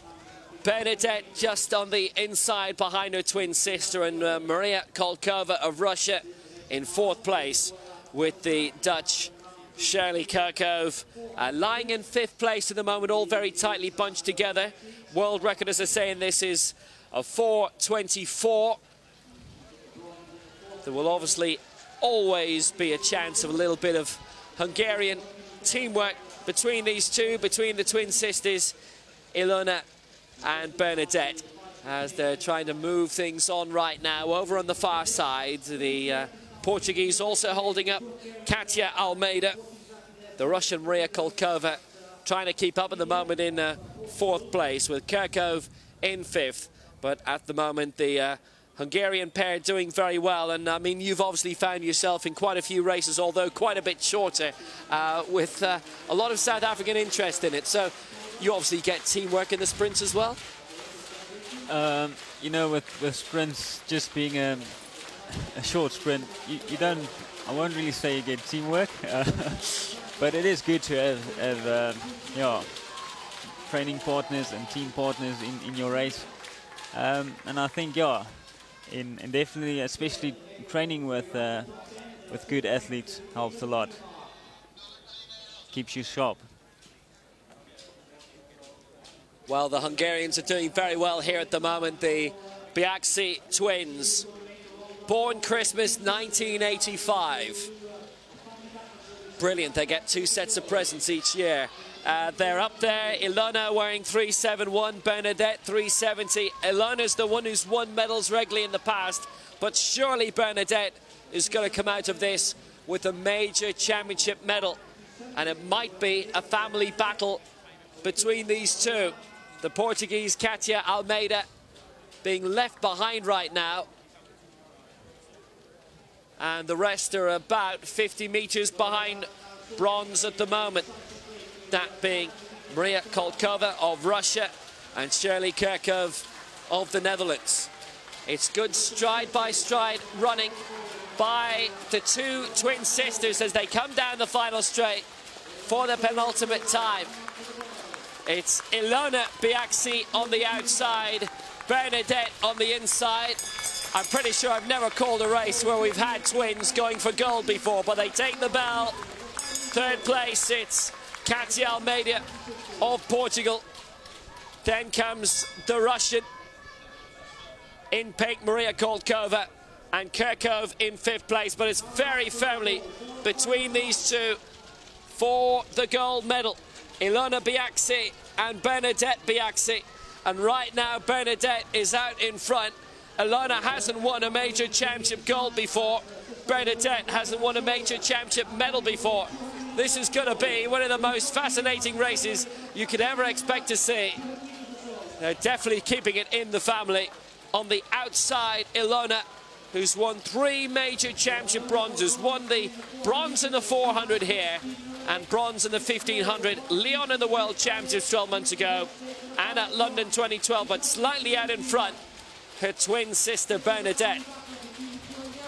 Between these two, seem to be some team tactics, obviously, that have been going on in the race. Here they come, down the closing straight. I'm pretty sure we've never seen anything like this before. Here they come. It's Ilona Biaxi on the outside, and she makes a move now. Bernadette being left behind.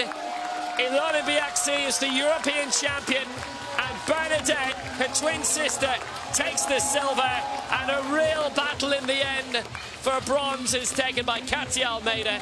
Shirley Kirkove just behind in 4th place, and Maria Koltkova in the end in 5th. So Ilona Biaxi, with so many bronze medals in her career in this revived T20 category, now is a European champion, and she had to fight off attention from her sister. How about that? They have kept it in the family. They've divided up the first 2 medals, gold and silver, and it's bronze for Portugal. Kirkove was just pipped in the end, but, well, just look at this. They were coming through, and then with around 50 minutes to go, Ilona decided, right, I'm going to go for this. It'll be my gold medal. Her first major championship gold. Bernadette won't be too disappointed. It's her first major championship medal. And that was really nicely done between the two. Ilona put the foot down very late on, but they both have a lot to celebrate. Gold and silver go to the same family. Well, it was the Janssens yesterday with gold and bronze in the long jump. But it's gold and silver here for the Biaxi twins. And a lot to celebrate for both. They both made their own individual piece of history, and as a team as well. And behind them, Almeida takes the bronze, ahead of Shirley Kirkove, who ran a personal best and who almost got the bronze medal. I guarantee I've never seen anything like that before, and I'm pretty sure, Fanny, you haven't either. Yeah, it's been good to see also the fight for 3rd place. Yeah, giving both athletes giving it their best, and yeah, with the silver and bronze of the twins having a good race together. What a very good contest that was. It's only come back into commission in the last 3-4 years. T20 athletes were involved with another organisation, the 2000 Paralympic Games. It had been decommissioned on this side of the athletic spectrum. They continued on and got some continuation away outside the IPC, but they're back now since 2010, 2011. And they gave us a very, very good race here as Ilona Biaxi beat off her twin sister Bernadette to win the silver medal.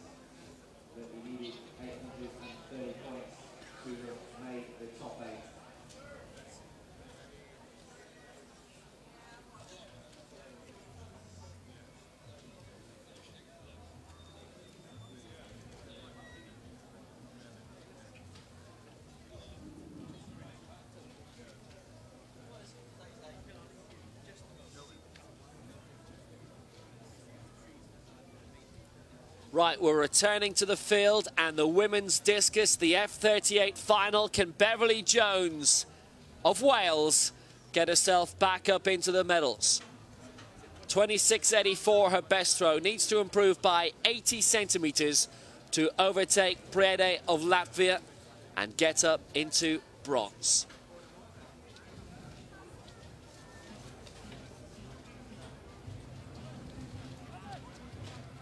Well, the pressure's really on. And she came into this showing exceptionally good form. She had the best season's best of the entire field, and she needs something close to it now. She's She's been a 29-meter thrower this year, and that looks around 26 or 27. Needs to be 27 high in order to get back up above the Latvian Priede. We're in round 4. Got good distance on it. 26.69, close to her best of the day, but not beyond, and she stays in 4th place.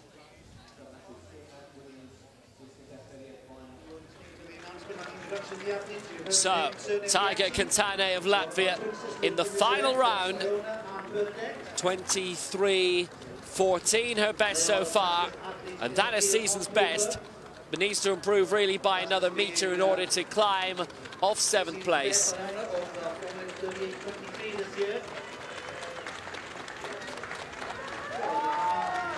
And it's gone a little bit further by the looks of it. It's 27.63 at the moment as the medals. Kantane 23.97. It's another season's best. Can't ask too much more than that. And she remains in 7th place.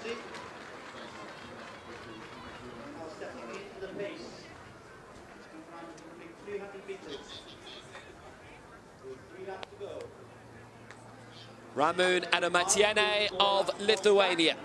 Personal best in round 4 of 24.87, and that's exceptional. She's improved her lifetime best by 3 meters today. 23 dead in the opening round, and then sent it out towards 25. It's 6th place for her at the moment. Is the one massive one left in her?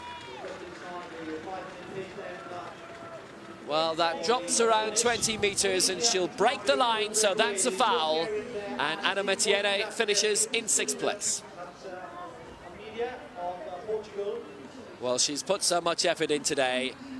21.50 or thereabouts had been her lifetime best going into this competition, so to improve it twice and to add 15% onto it, can't ask much more than what she has achieved today. Now, Eva Berner aiming for another medal to add to her gold and bronze of this week. Discus, one of her lesser events. She's a brilliant shot putter. She's found herself bested in this discus final today. 26.55 has been her best. That won't beat it. She's broken the line. It's her 4th foul, and she will finish in 5th place. She knew it wasn't going to improve. So her competition is over.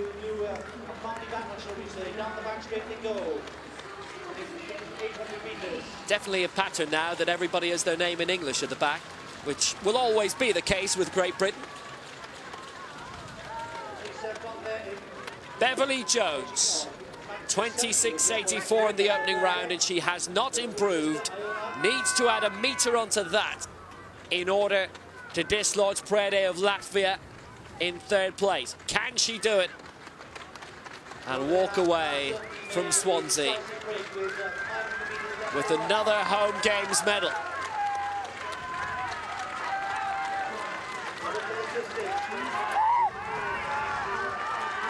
Good throw by Jones, but not a great throw. It's around 26 meters again, but she'll have done very well to have hit 27. Consistency in the throws, apart from her most recent one, round 5, which dropped down to 23. But she's been solidly throwing 26s today. She will not be in the medals. It's 4th for Jones today. And that means our 3 medalists are locked in. But in which order? Priede is currently in 3rd place. 27.63 is her best. 28.33 the best of Vertenskaya, so needs 71 centimeters of an improvement. Priede, well, the season's best is 27.01, which certainly wouldn't be enough to move up. 27.01 heading into today. Lifetime best 27.64, needs to improve on that by 70. Very close to a lifetime best, 27.63 earlier on. Just a centimetre away from the best she's achieved in her life. Can she add on to that? Well, she might have done. That's a very good solid throw again by Ingrida Priede.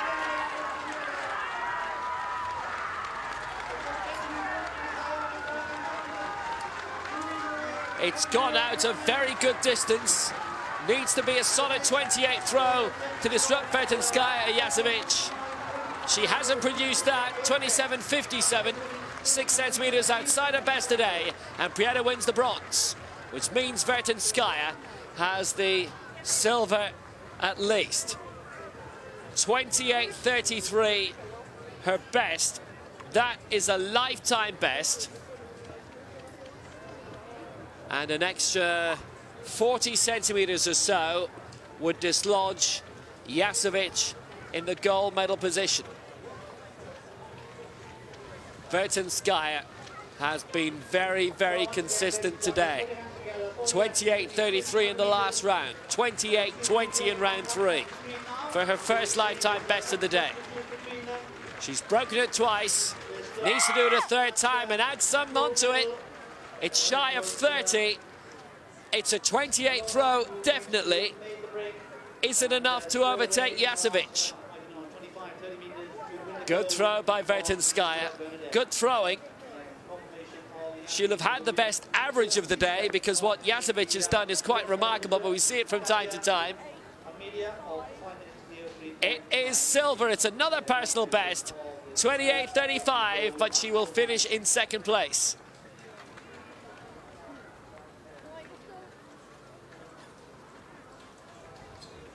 Jasevic has had 3 fouls so far, a 21.25, which would have rated her 7th, and then one huge throw in round 3 of 28.69, and that is what has earned her gold. Remarkable, but it happens, and it's happened for Jasevic today. One big throw, and only one big throw, and she is the gold medalist. Well, she'll try and knock out another big one here.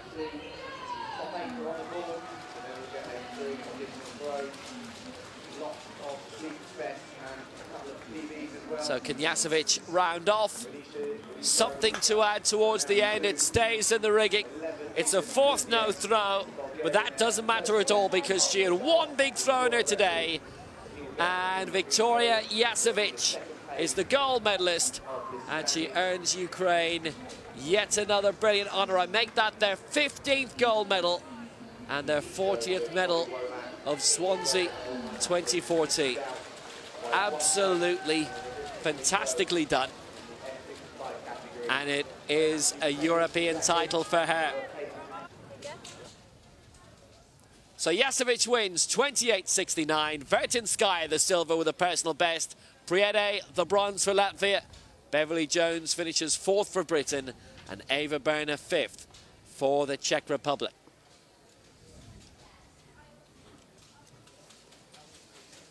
And great success again for Ukraine.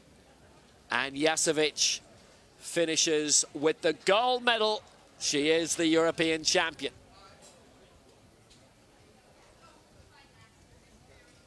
So let's return to the long jump.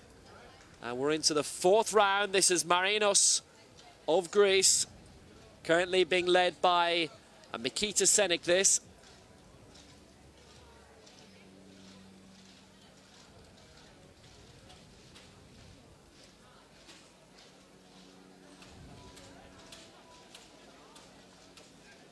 And he went out a good distance.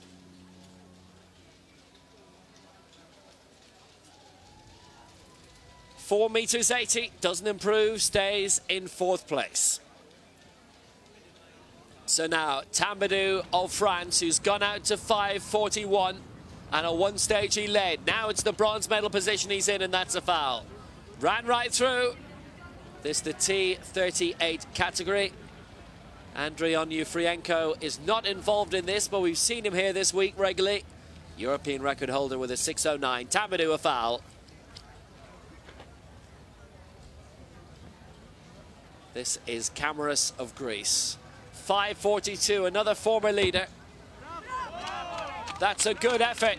That is a solid effort for Camaros. needs to go up into the 550s in order to overtake our leader, Mikita Senik of Ukraine, who is a regular sprints champion, but might be European champion in the long jump today. Cameras, 5:36, stays second.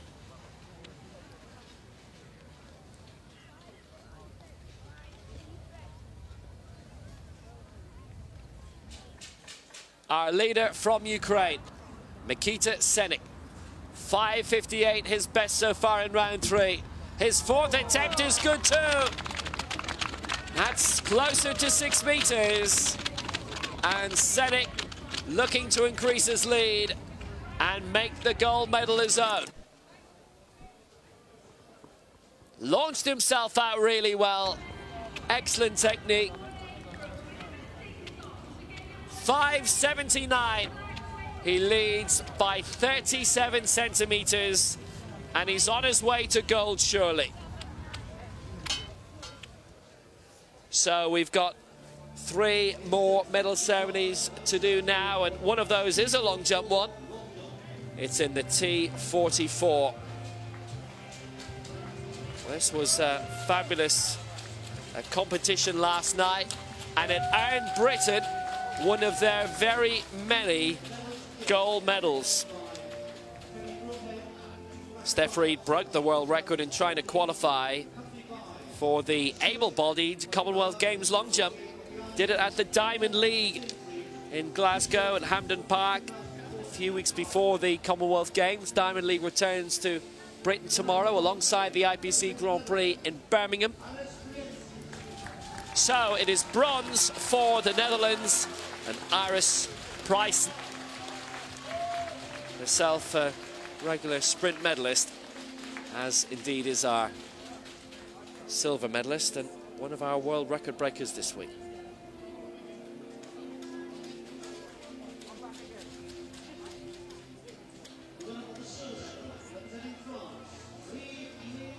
Marie-Amélie Lefebvre, who broke the world record yesterday morning in winning gold in the women's 400 meters in the afternoon.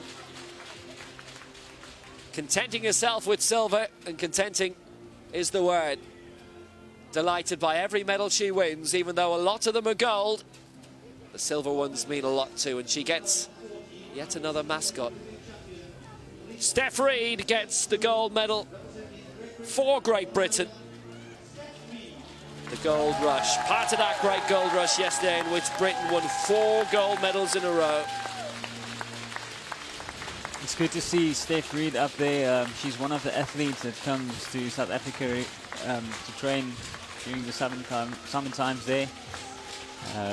Yeah, so I know her quite well. It's the acclimatization what won it. Here's the home anthem.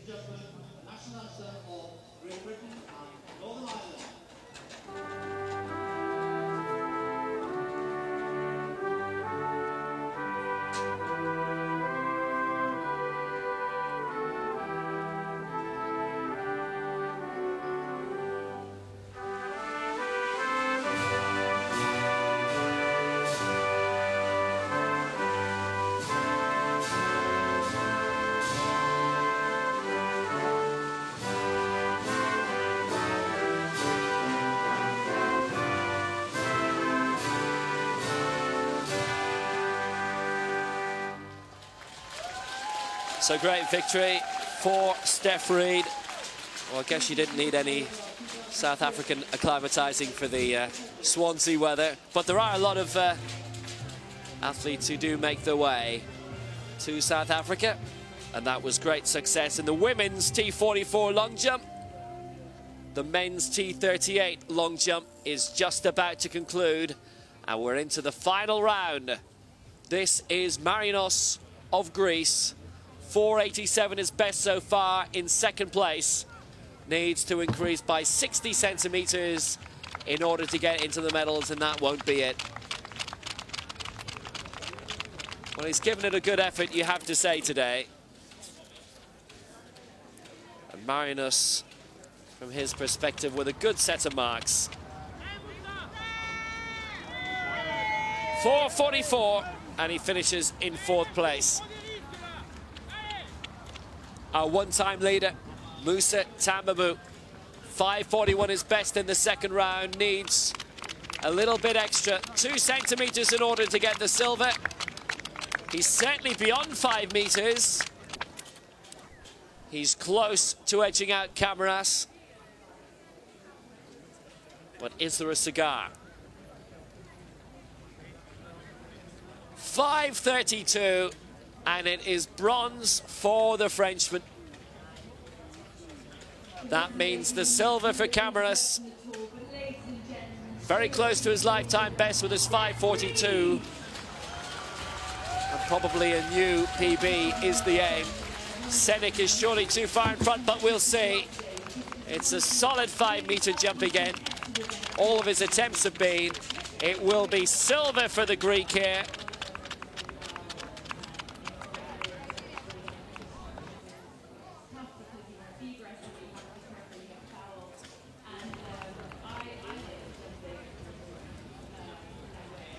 $5.11. Cameras gets the silver, which means a 3rd European title this week for Mikita Senik. 2 on the track and 1 in the field. And can he round off with his biggest jump of the day? 5:79. What won it for him? Indeed, 4 of his 5 to date. And I suspect now 5 of his 6 would have been good enough to win the gold. Senik has been excellent today.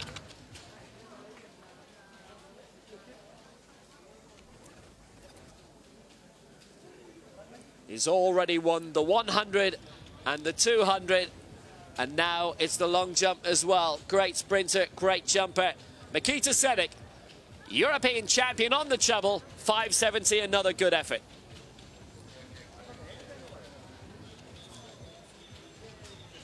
And this is how it ends. Senik the gold, Cameras the silver, Tambadou the bronze.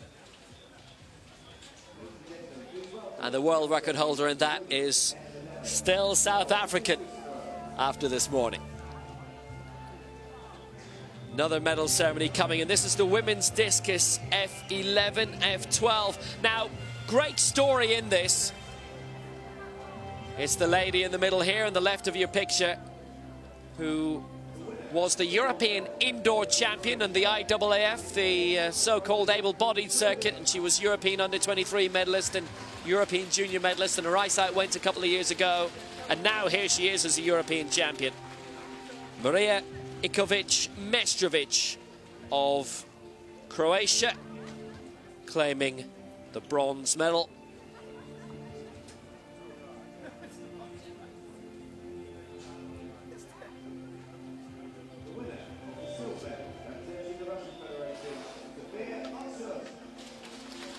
There was bronze in the shot put for Sofia Oksum of Russia, and now she has the silver in the discus.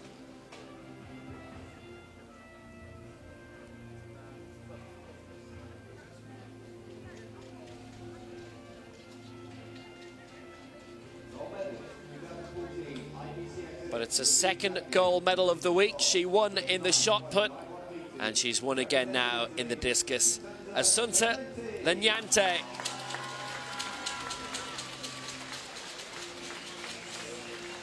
Well, like Ilka Wailuda, successful in the IAAF circuit, then fate played a hand, and as an IPC athlete, still a champion.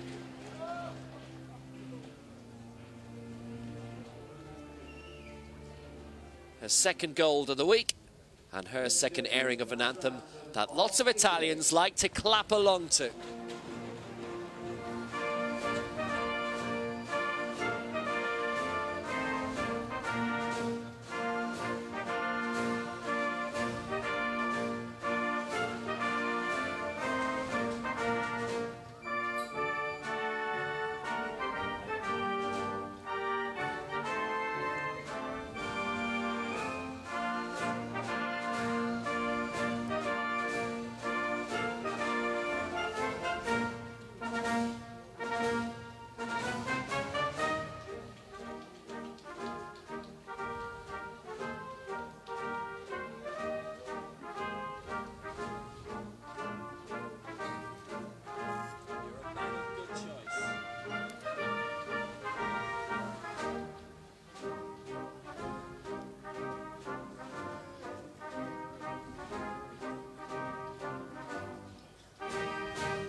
Fourth time we've heard the Italian anthem this week. A lot of people say it's actually Michael Schumacher who started that clapping thing when he was at Ferrari.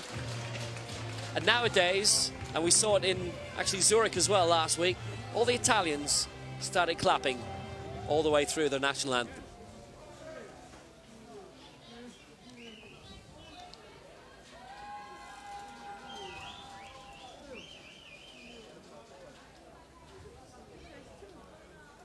Now the shot action is continuing. It is the longest final of the week. And it's the men's shot put F53, 54, 55. And it's Dmytro Balashev of Ukraine, who's lying in 6th place. As it's a multi-category event, it goes down into points. And well, his best so far today, 781 in round 2. Third round throw of 786 is 860 points. So maybe another meter added on to break into the medals here. He is 70 points behind Karol Kozun, who is now in the bronze medal position. Well, it's been a nice atmosphere around Swansea all week, and certainly, Fanny, the atmosphere in Glasgow came across in television as absolutely fantastic. Yeah, no, it's really something that's inspiring to see. Yeah, it's exciting times.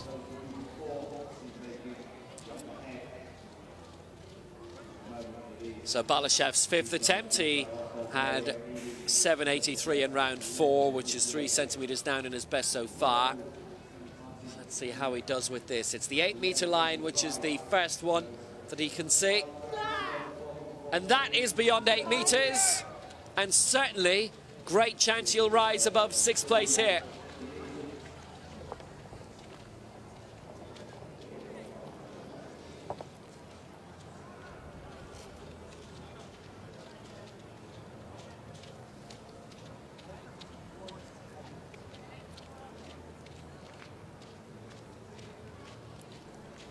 It's been a very successful week for Ukraine in the field, and Balashev might have just added to that.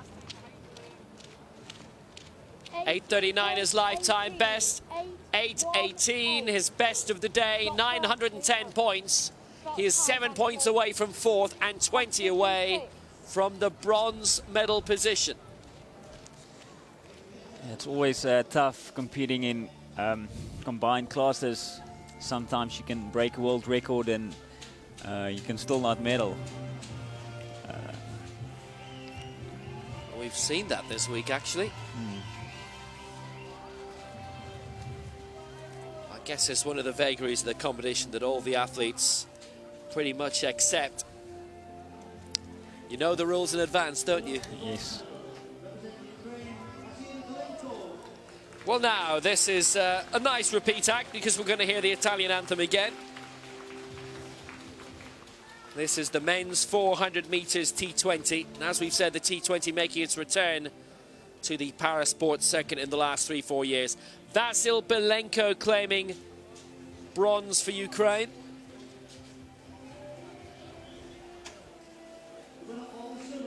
Manu, is it Diony Bell? Diony Bell, excellent. Diony Bell Rodriguez gets the silver for Spain in this men's 400 metres T20.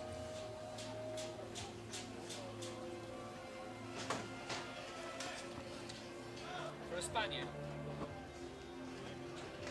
Okay.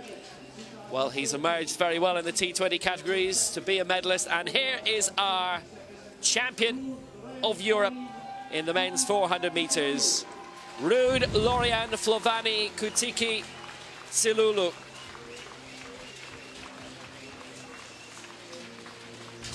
He's got quite a name on him. He's got quite a medal round him too now as European champion, Ruud Kutiki. The best sporting Ruud since Hullet. European champion. Here's the Italian anthem again.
been a good week for Italy.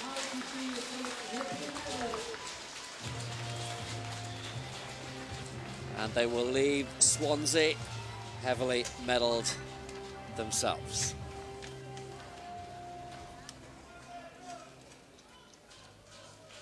We've got track action coming up very shortly. The T38 men's 1500 meters, but the men's shot put is progressing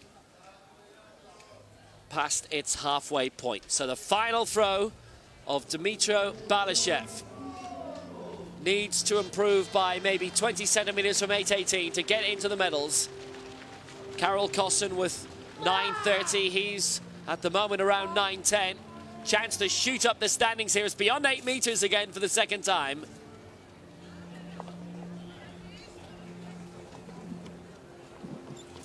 Balashev's lifetime best is 8.39, which probably would be enough to get him into the top 3. Has he produced it? 8.26, and he goes into 3rd place. 8.26? 8.26. Okay. 8 meters, 20.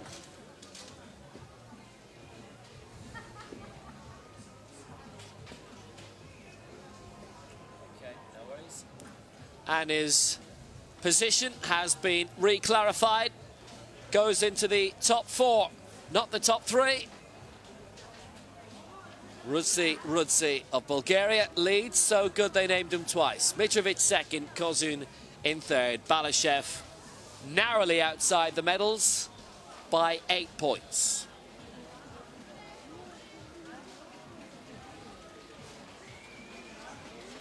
So there's still a long way to go for more than half the field. 3 throws at a time in this.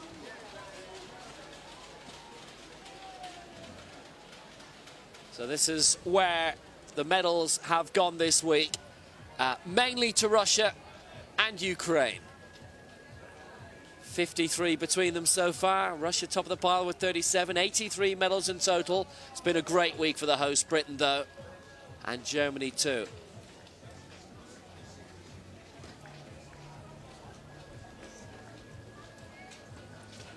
Second highest amount of medals for Britain.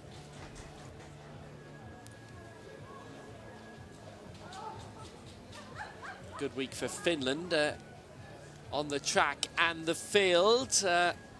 Great success for the Mani brothers and for Petataki as well. Also won one of the javelin competitions. Always a good boost when your nation does well, of course, also, which you're used to in South Africa. Yeah, it's awesome to see some good medal standards there.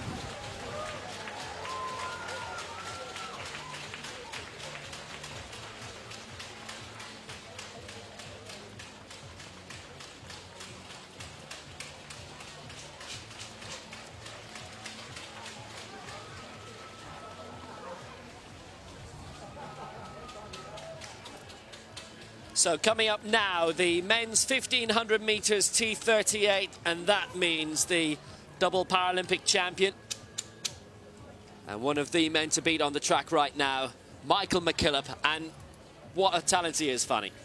Yeah, no, it's definitely a race to watch today, and yeah, he's been, I know he's been part of the cross-country team in Ireland as well with the able bodies, and yeah, it's been coming a long way. One of our competitors, Charles de Toy, won over 800 meters against him last year in Lyon. So it's always good to see some competitors.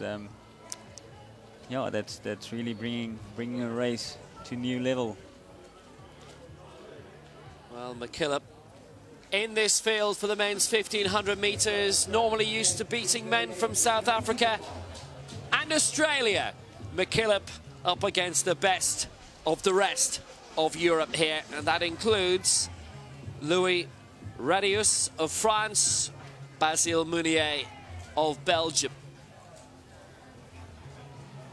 McKillop has been the dominant European against those from the rest of the world over the last 6-7 years, so there have been hardly any other Europeans who've managed to medal. So a chance for Dean Miller of Britain, of Petar Udovicic of Serbia, for Basil Meunier of Belgium.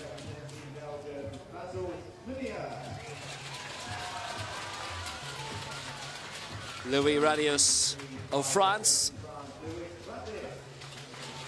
4:16 is lifetime best set this year. You suspect the main battle will be for silver, so a chance maybe for Valentin Medvedev to get up there. Dr. Michael McKillop, 3:55 is lifetime best, that in the IAAF circuit. Season's best just outside his IPC world record set at London 2012 of 3:59.54. Michael McKillop, the man they all have to beat, but they might be getting a very familiar view of him by the end. So underway in the men's 1500 metres final, T38. It's Michael McKillop of Ireland, Valentin Medvedev of Ukraine, Louis Radius of France, Basil Meunier of Belgium, Petar Udovicic of Serbia, and Dean Miller of Britain. And it's McKillop who's leading them out and leading the way very early on here. But I think the rest by this stage, Fanny van der Merwe, line up in this thinking, right, well, we know what the race is going to be, and it's going to be for silver. Yeah, well, you know, with a race like this, with McKillop being in front, he would like to lead, I think, from the beginning till the end. But yeah, you never know. Well, it's a sedate pace so far. 3 laps to go, and in second place for France is Louis Radius, and just behind him in third, Dean Miller of Britain. But Michael McKillop, like Jason Smith, the regular in the IAAF circuit, competes at the main Grand Prix meetings in Ireland, the Mary Peters, the Belfast International, Morton Games, the Cork City Sports, and we see him regularly also on the cross-country circuit. He's represented Ireland in international cross-country, and he's normally in the field towing it up in the Antrim International Cross-Country. Every January. Next year it's going to be staged in March because they're combining it with the Celtic Nations cross-country, in which he's certain to be involved as well. Ireland very good in cross-country the past few years. Vanula Britton twice winning the European cross-country title, and even when she was quite ill, teeing it up in Belgrade last Christmas, she still managed to finish in 4th place. Ireland have been women's team champions. Ireland very good in the cross-country circuit. They've had world champions in that before. But McKillop taking the pace himself in second place, ahead of Louis Radius of France in second, and Dean Miller of Britain in third place. And then a large gap developing between those third, fourth and fifth. And that's Valentin Medvedev of Ukraine, who won the bronze in the 800 metres. Does he have a kick left in him in this? The Belgian also there, Basil Meunier. And at the back of it all, Petar Udovicic of Serbia. So McKillop begins to put the foot down with 600 metres to go, ahead of Louis Radius of France. Britain's Dean Miller in third place, and McKillop has gone for it now. A good lead he's opened up. Here he is in the final straight. A lap and a bit to go, and McKillop is in fine control here. And the main battle for second can now commence between Radius of France and Miller of Britain. Here comes the bell. It's Michael McKillop in the lead. And definitely Fanny van der Merwe, he's on his way to victory again here. Yeah, he's making a good gap there. We'll see him now probably accelerating in the last 200. Yeah, but he's still looking good. Well, Michael McKillop, so many cities of glory for him. Lyon last year when he did the double. Yeah. Something he's been very used to doing, and there's a European double on the way here in Swansea too. The fight is for silver now between Radius of France and Miller of Britain, because the main battle for gold is over, and now he can start celebrating towards the crowd. Michael McKillop, gold in Beijing, gold in Christchurch, double gold in London, double gold in Lyon, and now double gold in Swansea. Michael McKillop gets the glory, gets the gold, and it's going to be silver for France Radius and bronze for Britain for Dean Miller. Michael McKillop leads 4:16.73, his official winning time. Just what the doctor ordered for Dr. McKillop. He takes the victory, takes the flag. Here's the battle for fourth place, and it'll be Belgium to take it for Basil Mounier. For the Ukraine, fifth place, Valentin Medvedev. And Petr Udovicic of Serbia takes sixth place. Michael McKillop takes victory again for Ireland, 4:16.73. He takes the gold for Ireland, and really, Fanny, a great champion again. Yeah, it's not a great time, but a really great performance. Yeah, it's always good to see him coming out strongly, and a good battle for second place with Dean and Louise. That was the break with 600 meters to go, and that's what he decided. Right, clean pair of heels time, as he has done so often in the past. He left Radius and Miller behind, and in the final 100, a big smile on his face. Might have actually been looking at the camera in the infield. I'm pretty sure he was. He was greeting everybody at that stage. Oh, you showboater. Michael McKillop gets the victory. Good victory for him. Ahead of Luis Radius in second place of France, and Dean Miller of Britain in third.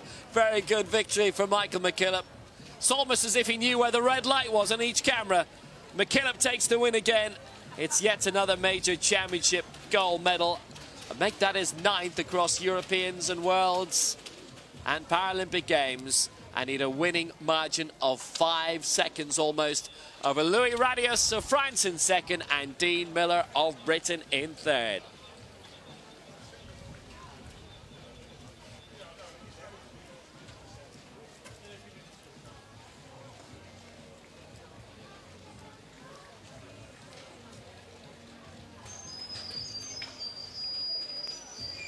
So now we have got a new event. It's the men's long jump T42 44 champion. And here is Marcus Rain, the German long jump champion in the able-bodied IAAF circuit. Was invited to compete, beat everyone, and his winning distance would have won gold in Zurich. Oh. What a leap! Was there much sand left in that? That was huge. It's T42 44, and that is beyond 7 meters. That is fabulous. Well, his winning distance in Germany was further than Greg Rutherford's winning distance in Zurich. 7:48, that's it. Finish the competition, give him the gold. It's all over. It's a points category, though, so it's 10:66 that he gets. Another battle that I think he's going to win, frankly. 7:48 he goes out to. Mattia Leppiato, the world record breaker yesterday in the high jump, fantastically. Received his gold medal earlier today. He's a T44. Let's see what he can produce here. Second man to go.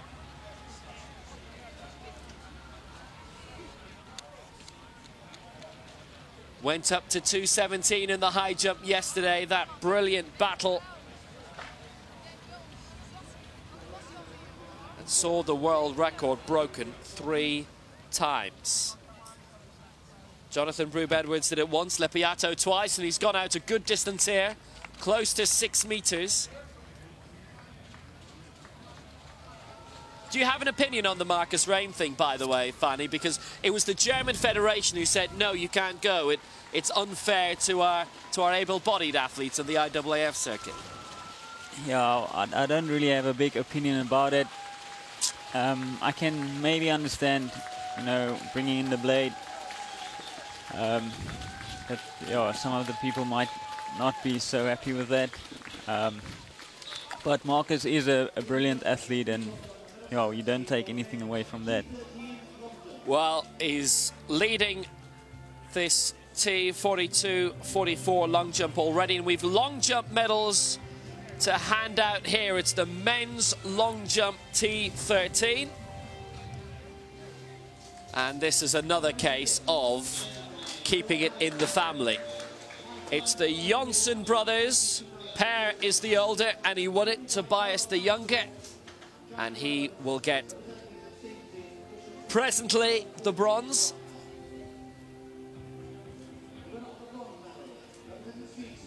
It's the biggest event in which they've both medalled. Youth Olympics, National Championships, they've won medals before, but first time at a European standard. And Tobias receives the bronze. This T13, least visual impairment.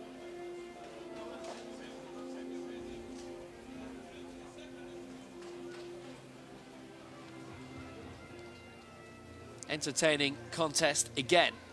We saw Tobias claim a well-deserved and well-earned bronze. Silver for Ivan Jose Caño for Spain.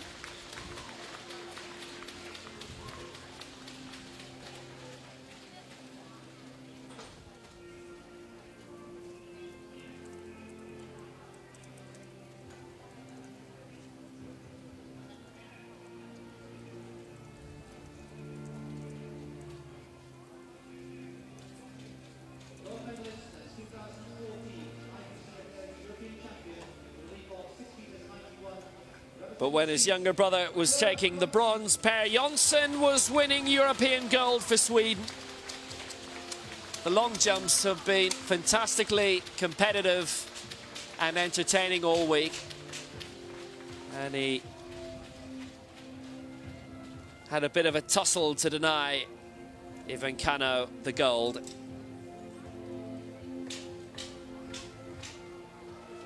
Swedish jumping remains strong. 3 golds they've won this week.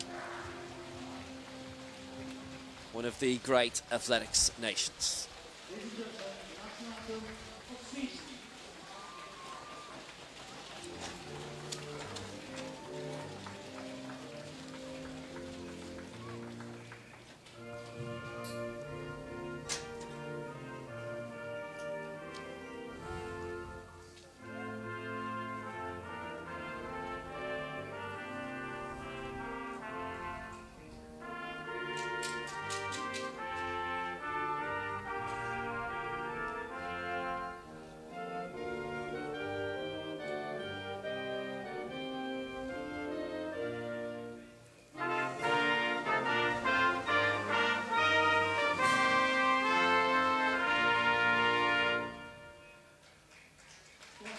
Regular stage of major championships. Gothenburg held the Europeans in 2006 and the EAA-IAAF circuit. European Indoors in 2013. World Championships 95 when Jonathan Edwards went out further than anyone in history in the triple jump.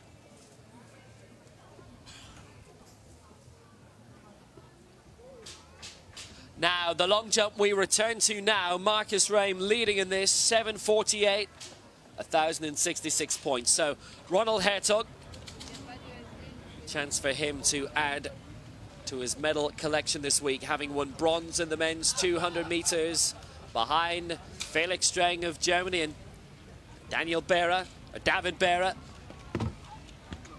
Well, he's gone a good bit out. Looks a solid 6-meter effort from Hertog. Felix Streng is in this also. All of the distances being converted out to points. The competition, you might say already, is for second place, but we shall see.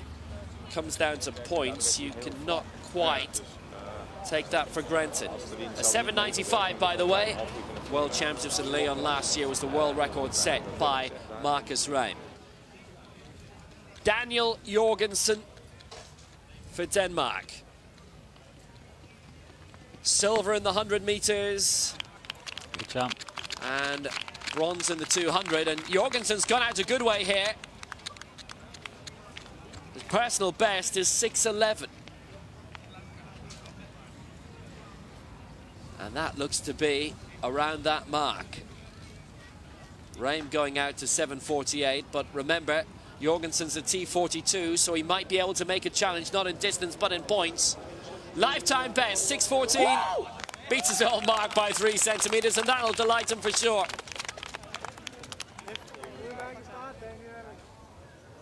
The competition may well be on. That was a brilliant first round lead by Reim that really has given everybody something to beat. Yeah, I really like for above knee his style. It's really good.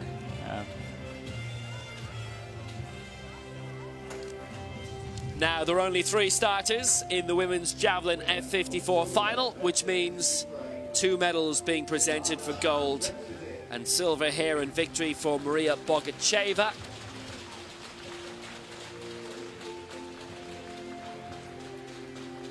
Also won gold in the women's shot put ahead of Svetlana Stetsiuk, who wins the silver in this also. The second silver of the week.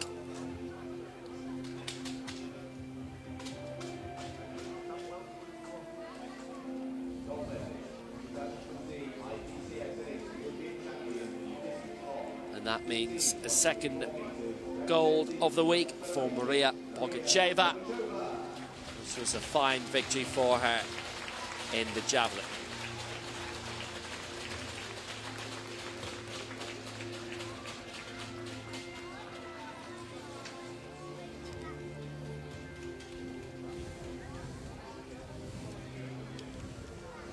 Well, they were playing some Tom Jones yesterday as well, and she was singing along to it during a competition. And now, here's another piece of music for her to sing along to. And listen, let's face it, we all know it by now.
So, second gold medal of the week for Maria Bogacheva, who's also an international powerlifter.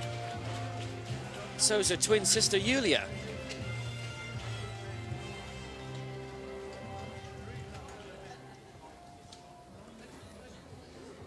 Now let's go back to the men's long jump, T42, T44, Vadim Aleshkin of Russia.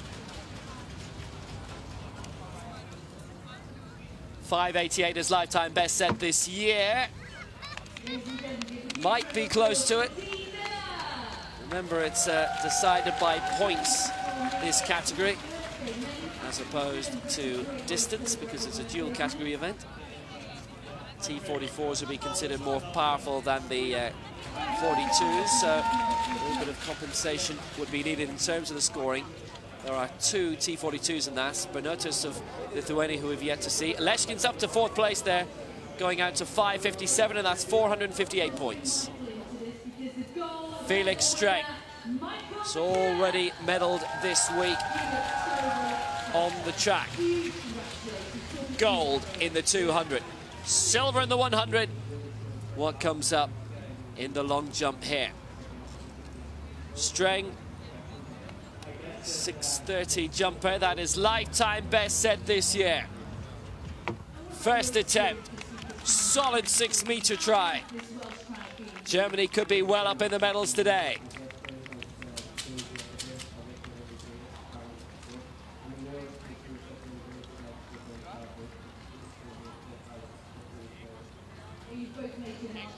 Jumps off his blade like rain, gets the distance.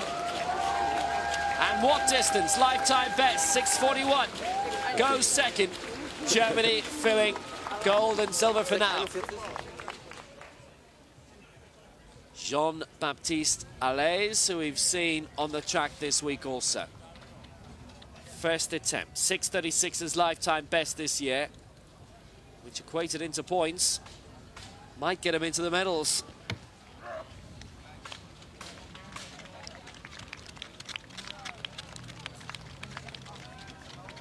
Think he was just about okay. Used all of the board. Actually, looked as if he went through the board, to be honest. I don't think he's been given a red flag, though. 5:83, it was measured. And it's 7th place for him. So, medal ceremony yet again.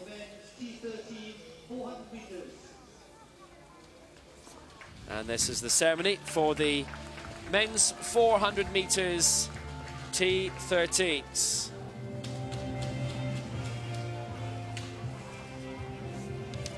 Russian gold again. And you do quite a bit of coaching of T11 athletes, and what's that like then? Yeah, you know, to see them, I think the hardest part is to get a partner that can stick with them through the whole season, and especially when you get to the technical things, to show it to them in a standing position, like, and they should feel the way your body goes, the movement, feel the movement themselves, and then them trying to do it. Yeah, and it's interesting. Yeah, Russia have the clean sweep here. Bronze for Dmitry Miroshnichenko, silver for Alexander Zverev.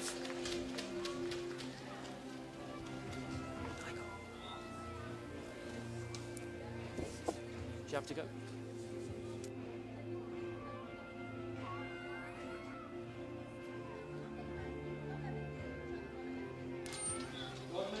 So Zverev picking up the silver medal.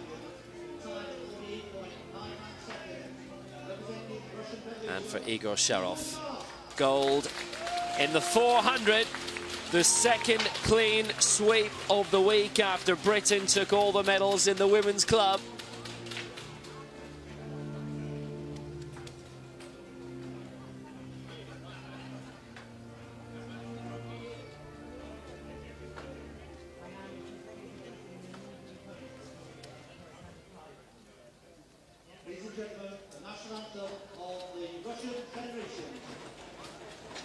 And complete Russian domination.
Swansea Victory Ceremony 2013 IPC European medalists.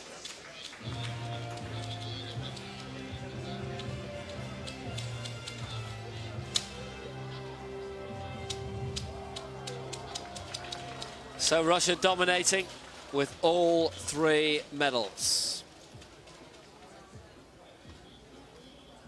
So now let's go back to the long jump. It's the T42-44 final where Marcus Rame took control of the competition with his first round attempt of 7:48. And here he is again, second attempt, 1,066 points. That's what his 7:48 equated to in the opening round. How much more pit can he gobble up? Good Lord, very little left, is there? Bob Beamon would have had a bit of bother with that. I think Ray might have gone further there.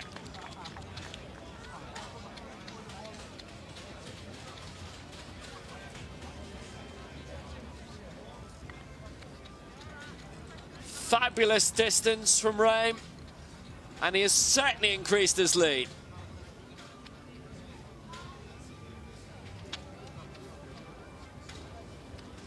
$7.63. He increases his lead by 15 centimeters and 20 points.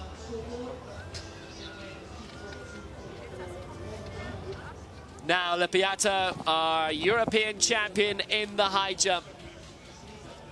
5:79 in the opening round.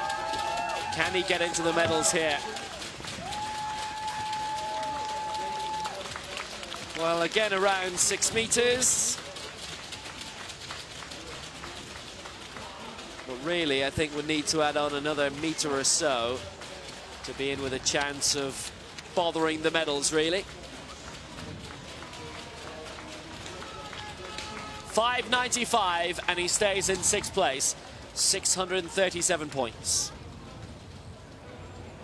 Now Ronald Hertog of the Netherlands, lying in 4th place, 787 points, 6.32 meters.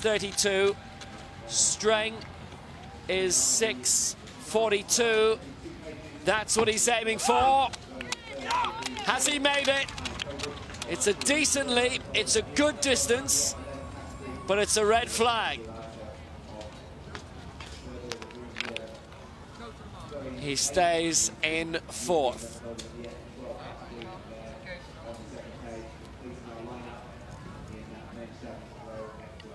It was just over.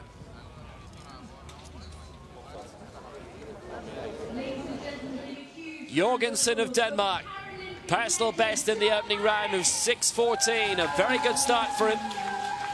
Doesn't need to jump as far as Marcus Rame under the point system. So let's see what he can produce here. It's another really good one. It's over 6 meters. And Jorgensen is the man who's putting up the most challenge to Marcus Rame so far. So around 130 points down on the German to date. Again, using the blade to take off. Another personal best, 6:22, 975 points, trails by about 100.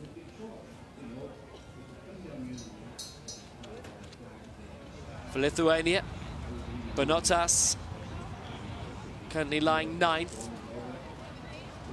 with a no jump.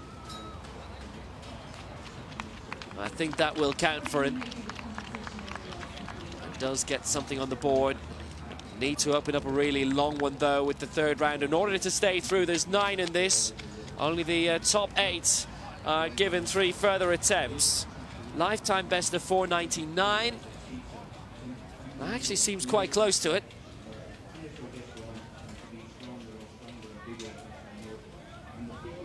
$4.70 and he stays in 9th place.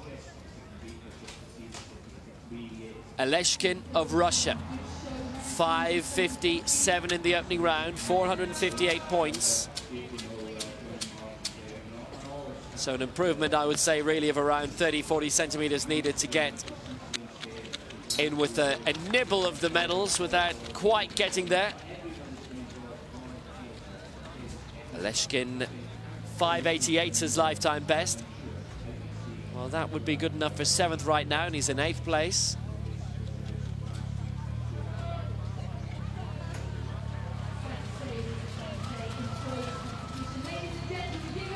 5.72, one of the best of his life, and he's in 8th place.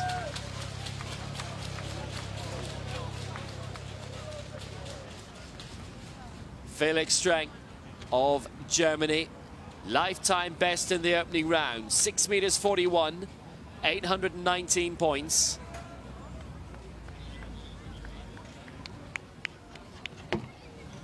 He's gone out beyond 6 meters again. Very good, consistent jumping from Streng. 6.30 was his lifetime best going into this competition.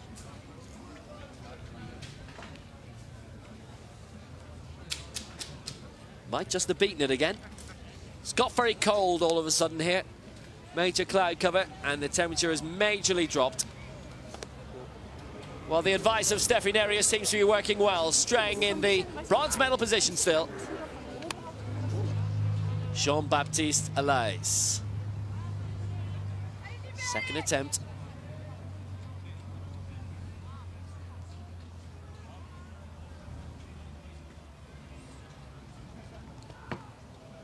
.583 is best so far. He's coming very close to that board, but not going over. It's another white flag. I can tell you Lepiato appears to have pulled out of the competition. He's passed up in his final 4 attempts. 5.95 will be his best, and he will go no higher than 6th. This is the man who could be bidding to overtake him. Would need to get 5.96 in order to do that. 5.83 in the opening round. 5.72 here.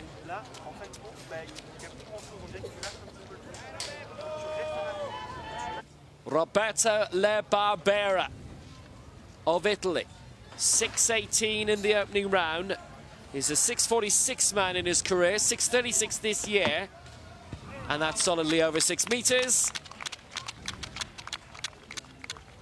His target 6.41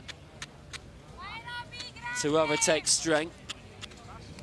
Well supported here too. La Barbera.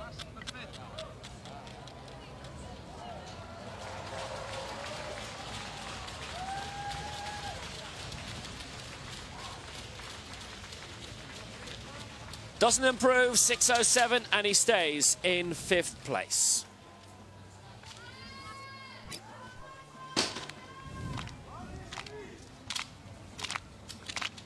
Marcus Reim, well, he's having a fun time of it. Everybody willing to see how far he can go. 7.63 is best so far. Can he add on to it? He's gone a long way again.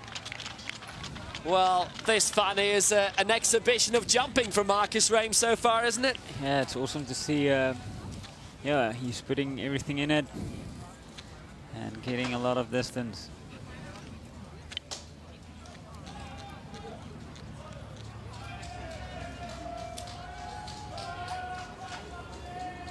.748, still well in the lead. So back to the track, the third and final of the morning session. Men's 400 meters T11. And it features the 200 meters gold medalist, Timothy Adolphe.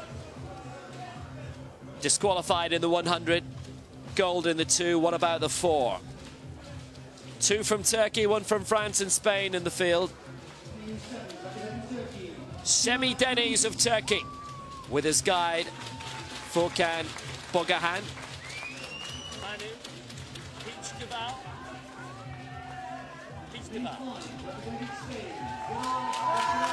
Gerard Descarreda of Spain in 5 with Marcos Blanquinho. Esposito is his guide. Silver in the 200. And he won 3 bronzes in Christchurch in 2011. Lane 3 for Turkey. Hassan Hussein Kassar, silver medalist in the 5,000 meters alongside his guy Yusuf Percek. And Timothy Adolphe, gold in the 200, disqualified in the 1 because his guide Cedric Philippe false started. But he didn't get his pink slip, and they both won gold together. And Adolphe won bronze in the World Championships in the 400 in Lyon last year. Strong chance of gold again here. All except Semi Deniz have medalled at these Europeans this week. So it's Timothy Adolphe in 1, Hassan Hussein Kassar in 3, Gerard Descarrega in 5, Semi Deniz in 7. The final of the men's 400 meters, T11.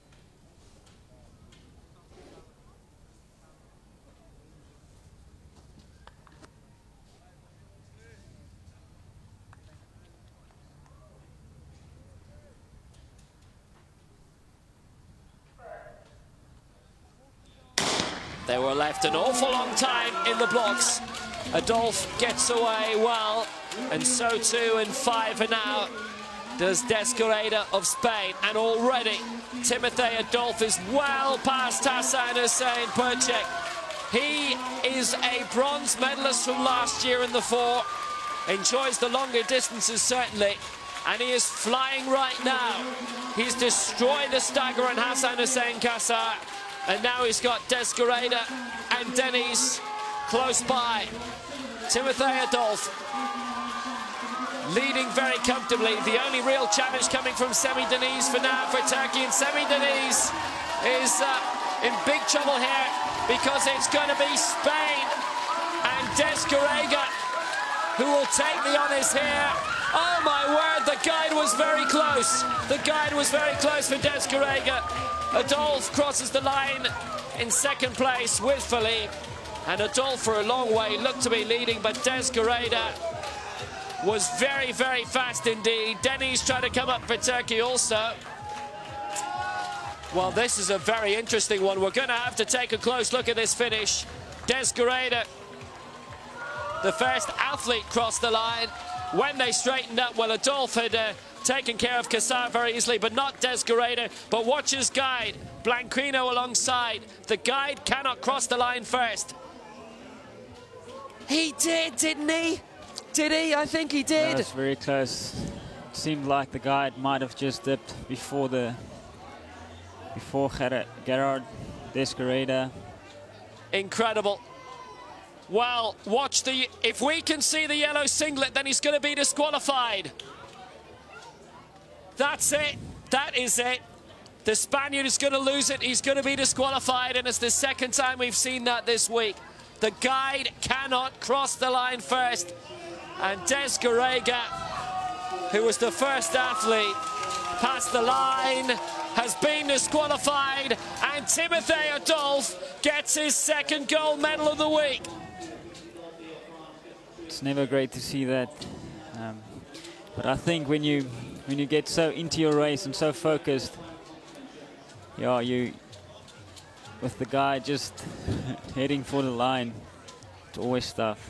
What a miscalculation by the guide, Marcos Blanquino Esposito. Descarrega, the first athlete, passed the line, but not the first man past the line, which means gold goes to Timothy Adolphe. What a week he's had.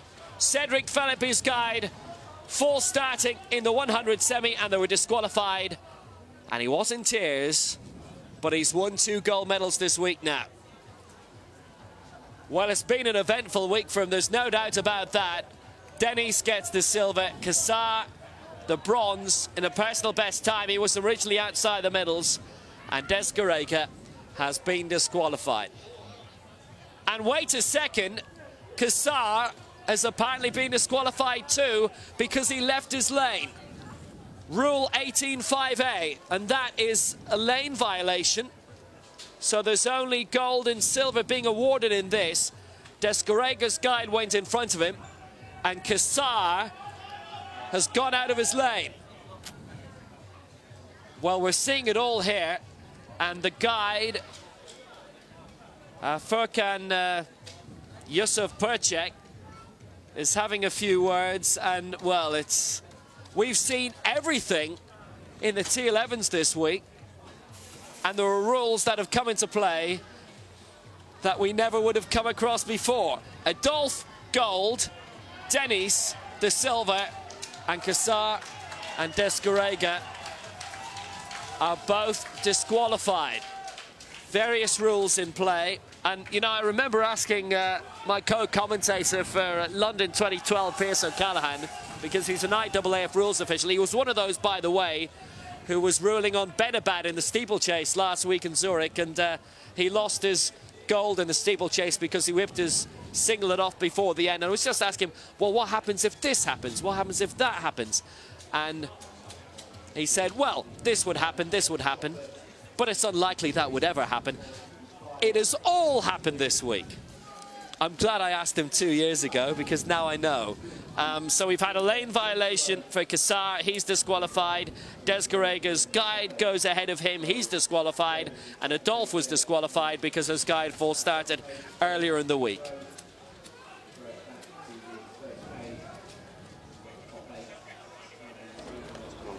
It's been a lot of fun. Now, let's go back to the field, an event we saw an awful lot of earlier this week.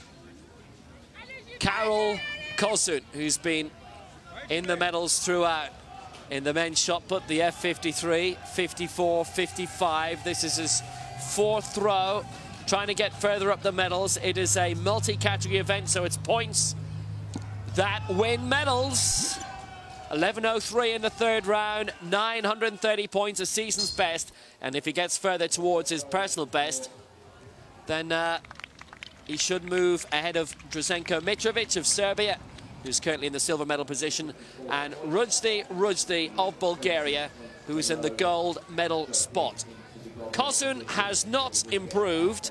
Well, we saw Blanquino Esposito go beyond Desgarego. He was disqualified, having won the men's 400 meters. Now let's take a clear look here. He has to stay inside his lane. At the back. He ran out of his lane to the Turk, and he started drifting into the lane of Cedric Philippe, the guide of Timothy Adolphe. And that is why Hassan Cassar ended up being disqualified. And if that ran on, we'd have seen why, again, Desgarego had been DQ'd. So Cassar ran out of his lane, he's disqualified. Desgarega had his guide finish ahead of him. Adolphe wins the gold for France. So look at the back, It's the man in third place in our picture, runs out of his lane there, and that's it. He's disqualified for that on the bend. Ran into lane 2. Lane 3 was his. Yeah, I think that can happen when the guide is on the outside, and but when the guide's on the inside, it might be easier to keep the blind athlete in the lane. Well, you train a lot of T11s now, involved in their coaching, and I suppose an entirely different mindset has to be brought into play, because you're talking about complete visual impairment. You talk about athletes who are entirely blind, yes, but who are still having to go around a track at a pace faster than most people can do. Yeah, it's not a easy task, but yeah, I think with repetition and getting to know your guide and your athlete is really important, because they're like one person. They need to be like one person going together. Well, Michael McKillop completed his 800-1500 European double earlier today. And on the global stage in the World Championships and the Paralympic Games, he's normally tilting against Brad Scott, the Australian. And I thought Brad might be at home tonight in front of his computer, taking a look at his long-term rival, claiming another gold. He's just tweeted me. He's at the Perth Darts Masters. Wish you were here, he's tweeted us.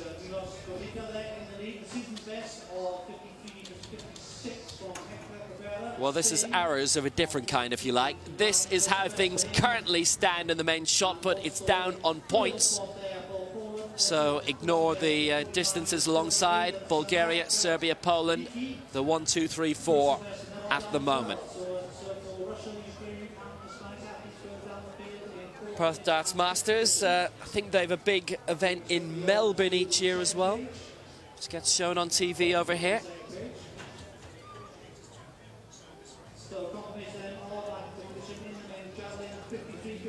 I have to look up who's playing at that, actually. I imagine it's all the big names. Do you have any good darts players in South Africa? I can't think of any off the top of my head. No, I don't know of any.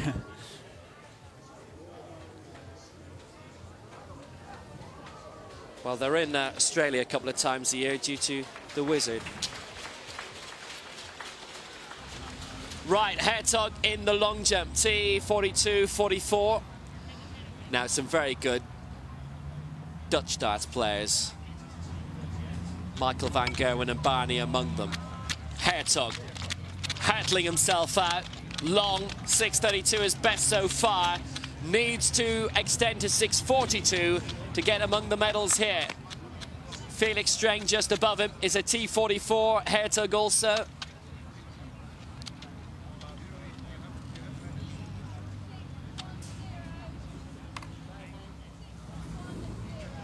Remains in 4th place with a 6:10. Now, 2nd place right now for Daniel Jorgensen. 6:22 is lifetime best. An extension of that could put a bit of pressure on Marcus Reim at the top. That's a good effort. Does it go beyond 6:22?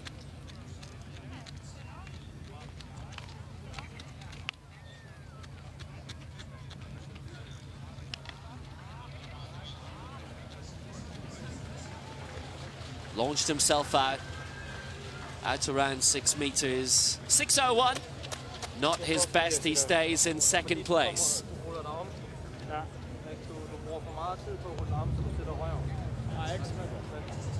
Benotas of Lithuania needed a mark in the 2nd round and got one of 470, having had a foul in round 1. That's launched out around 5 meters. It's a good effort.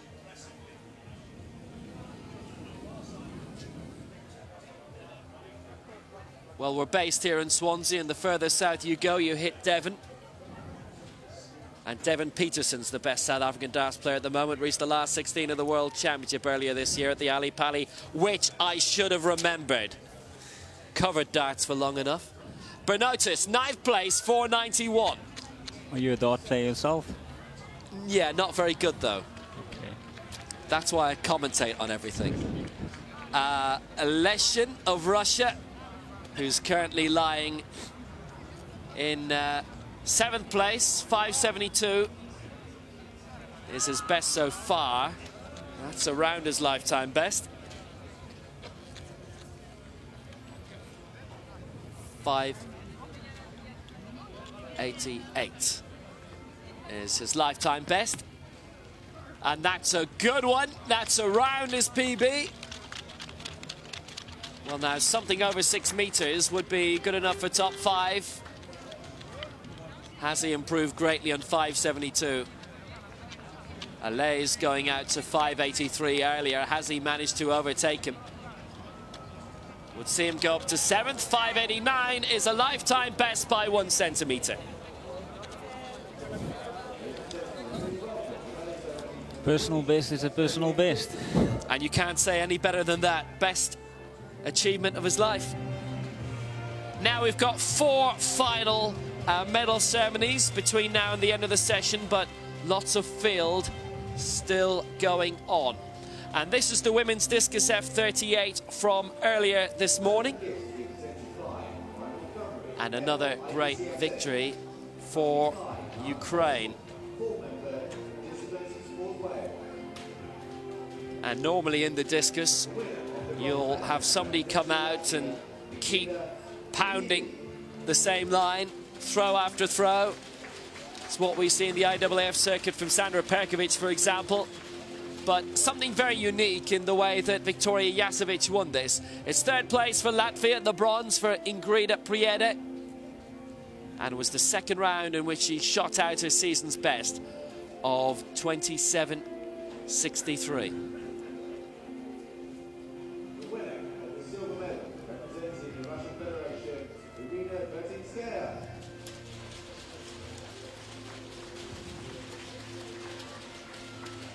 And a good week for Irina Vertinskaya. She picks up her 3rd medal. This is silver for Russia.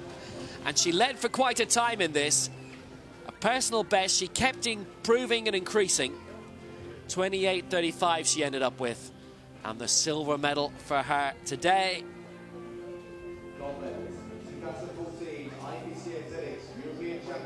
There was only one throw from Victoria Jasevic that was beyond 21.5 meters, and but for that, she'd have finished last. Instead, she sent one out to 28.69, and she finishes first, and she is the European champion for Ukraine.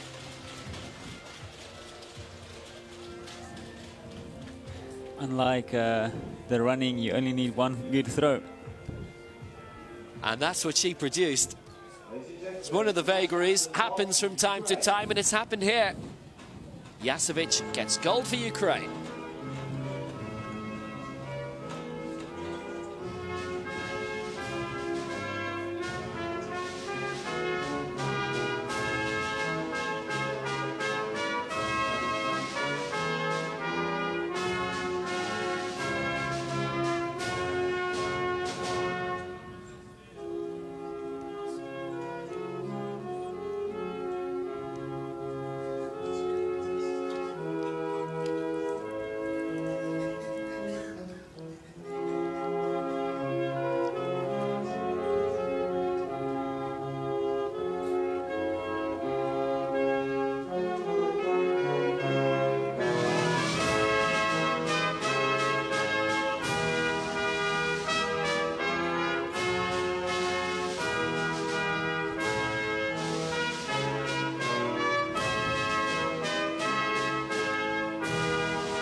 Well, they're very close to 20 European titles for the week, Ukraine. One of the perennially successful nations in IPC athletics, along with Britain, along with Germany, France, and Russia, who have been immense this week.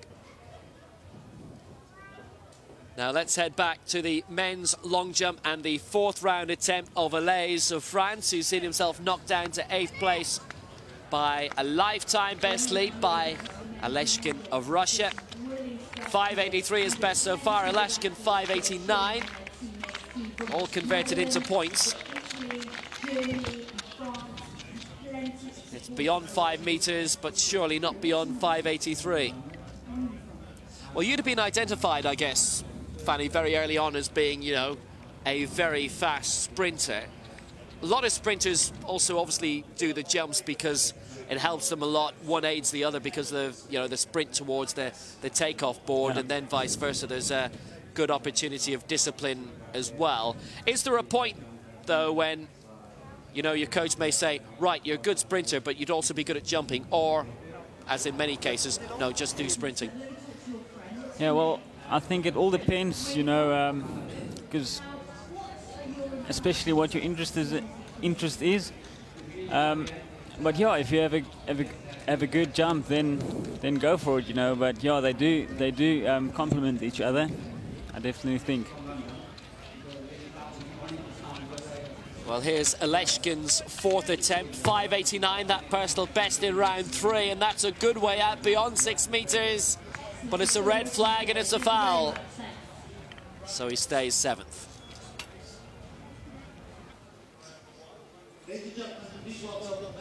So the latest medal ceremony is the women's discus for F38, which was earlier this morning.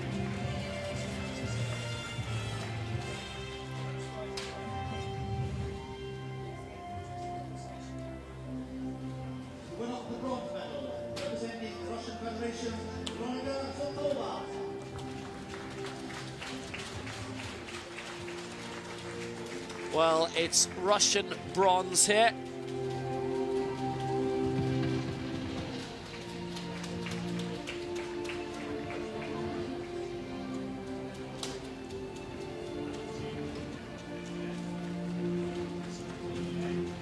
Veronika Satova, the fine bronze in this women's 400 meters T12 from last night.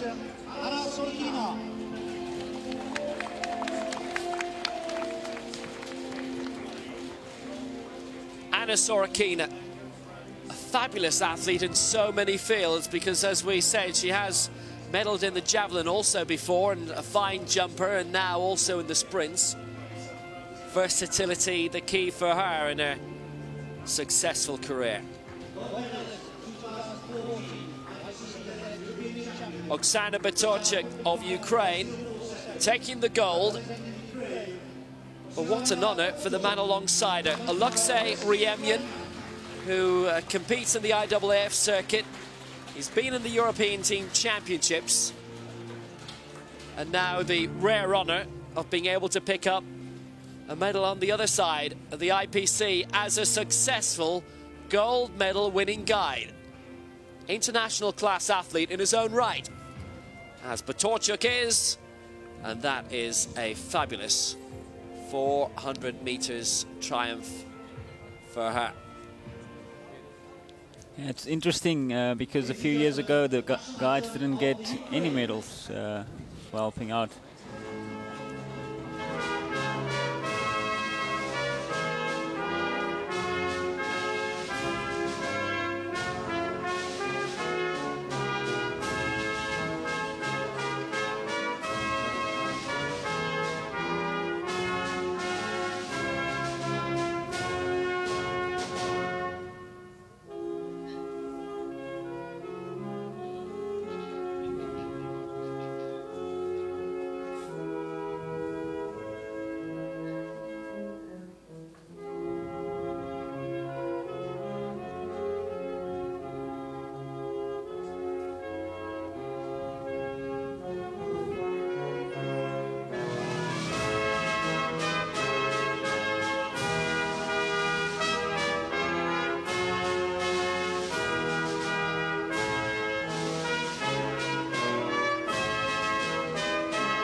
She's done the sprint treble, 100, 200, and now 400. And a third gold also for her guide, Ryemyan. There's a fine Ukrainian athletics name there.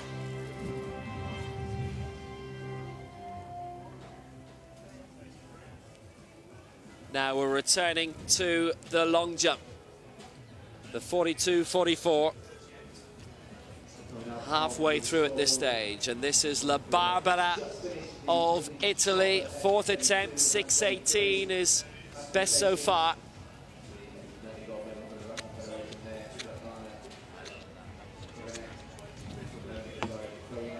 Not so good for La Barbera this time. It'll still be measured, but it's only around 4.5 meters.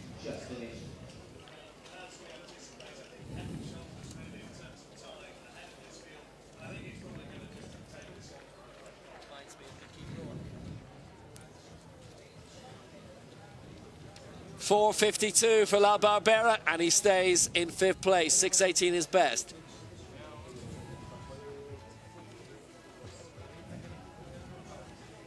Hertog of the Netherlands. Now 6:32 is best so far, and he's lying outside the medals. 6:41 is target, and that's a good leap. Well beyond 6 meters. With Jorgensen so far ahead in second, and Reim basically off the board pretty much. You could say that the bronze is being decided by distance. They're all T44s. Streng went out to 6:41. Hertog previously 6:32. And 6:50 puts him in the bronze medal position. So the medal ceremonies continue. Ronald is quite a good all-rounder athlete because he also competes in the javelin. Very, very good going. So Michael McKillop is about to hear his national anthem yet again. He's used to it by now.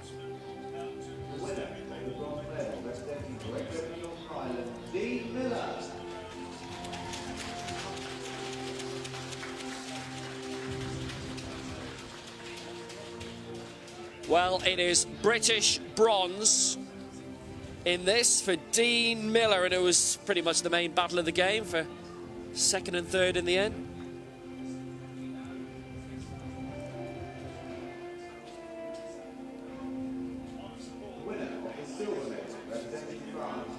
Miller in the end, beaten in a sprint finish for the silver by Louis Radius of France.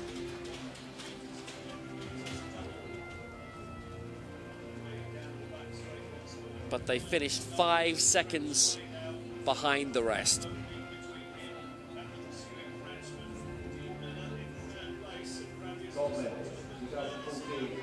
Because it's Irish gold again for Michael McKillop. It is another golden double for the Irishman.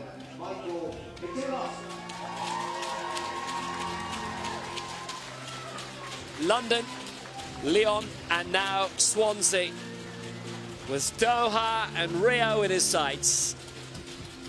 Michael McKillop, top of the podium yet again. Another gold medal. Another mascot, he's probably got loads of them as well for winning. And now for the 4th time in Swansea this week, Aaron Neville.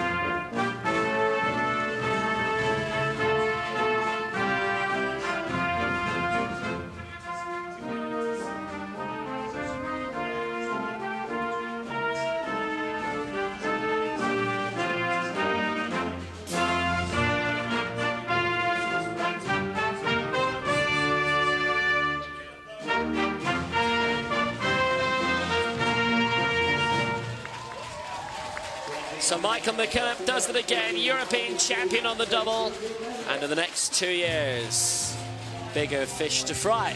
Radius gets the silver and Miller the bronze, and well done those two also.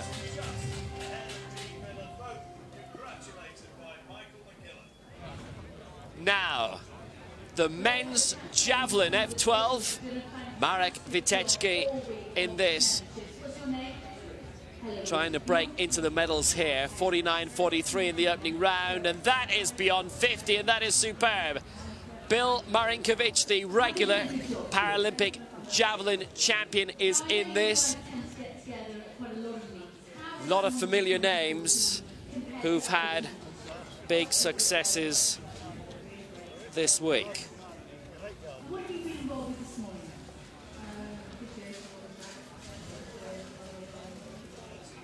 Milos Grlica of Serbia. Season's best in the opening round, 53-56. What can he produce here? That is a super throw. The final line is 50 meters, and he hasn't quite come up to that. This is the F12 category, medium visual impairment. Kim Lopez won the gold in the discus and the shot put in this. Milos Grlica now leads.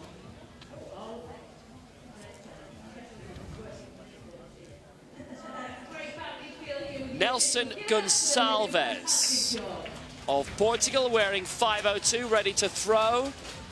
26 meters, his best so far. Not a bad effort, 26 meters and 25.67 as he launches it out. And Milos Ranitovic of Montenegro has started but not finished, and it will show up as a DNF. 25.67, Gonçalves in the second round. But this is the great Bill Marinkovic. Time and time again, we see him medal in the great events. Going back to Sydney 2000, that's beyond 40 by Marinkovic. He fouled in the opening round, 37-17 in round 6. And that should move him up quite a bit. 2 field events we are left in now. And Bill Marinkovic, who didn't medal in the shot put, has got a chance of doing well in this javelin, as it is his event.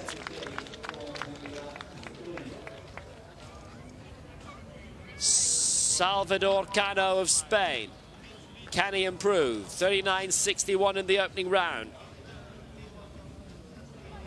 Great distance, beyond 40, and that's looking like a lifetime best here.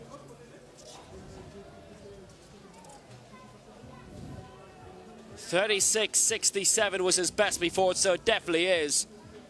Personal best, 42.11, and then some.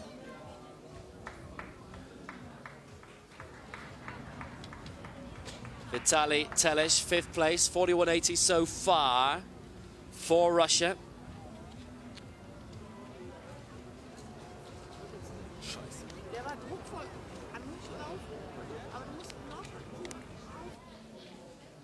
Doesn't look as if he improved though. Men's discus won by Kim Lopez earlier in this F12 category. Telesh 51, 41.57, very good, but not enough to improve. So now, Hector Cabrera looking for another big one. He set a PB already in this competition, going beyond 50 meters, 52.26 in the opening round, 52.99 as well. Hector Cabrera. And that won't breach 50 meters this time. 47.41 for Ukraine. Roman Meshik, personal best he has thrown already, 39.83.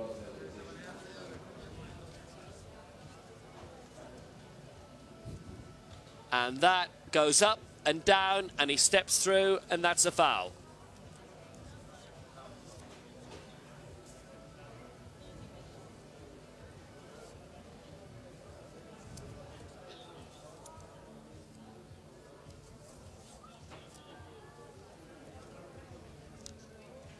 Wind still blowing here, as has tended to be the pattern of the week.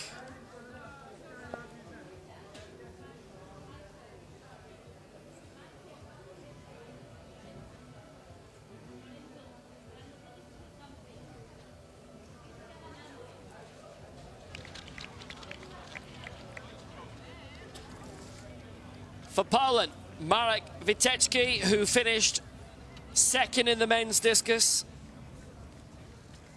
It's been a good week for him already. What can he produce in the javelin?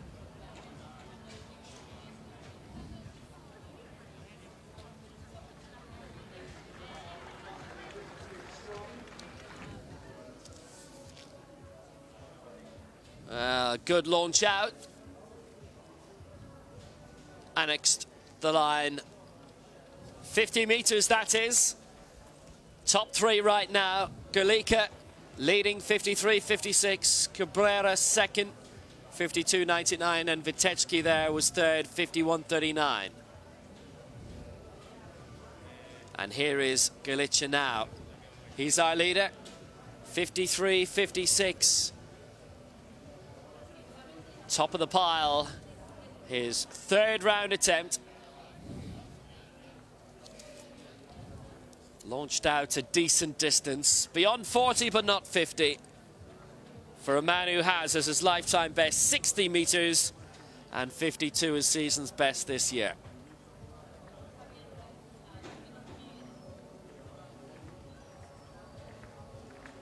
.44.09, not an improvement, but he leads with that 53.56 try. Nelson Gonçalves of Portugal. 26 meters in the opening round. Ranitovic of Montenegro, as I say, not able to finish, which is a shame, as he was his nation's only competitor. So the midway point after 3 rounds, it stands like this. Witecki in third, Cabrera second, Galica in the lead. And in order to break through, you have to throw over 50 meters.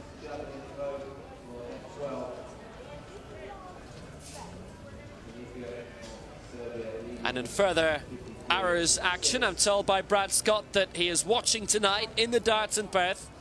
Michael van Gerwen, the Wizard, the Power, James Wade, Peter Wright, Van Barneveld. They're all there in Perth, there for the competition, and not the beaches, of course. It's always an interesting thing, you know, when you travel, people think it's a holiday sometimes, but it's definitely not. We tend to get that a lot in journalism and commentary a lot, you know. Have a nice week by the beach in Swansea. I was on about 5 minutes. Now here's a man who's doing very well in the sand right now. Marcus Rame leading the long jump. Fantastically so. Every attempt so far in and around 750. He's decimated the field. 745 in round 4.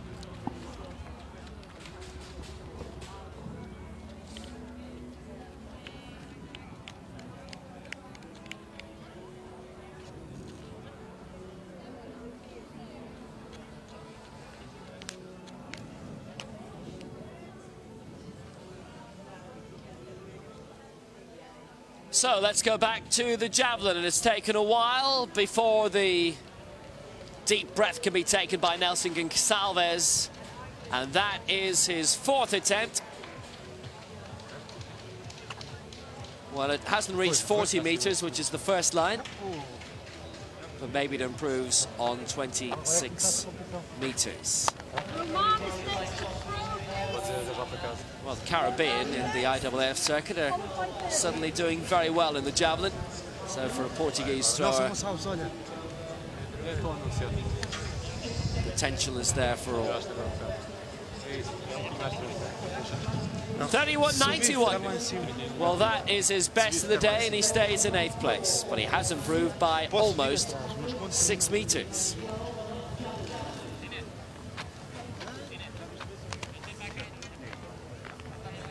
So it's training, I guess, for you, Fanny, for the rest of the year, and it all gears up again then early next year?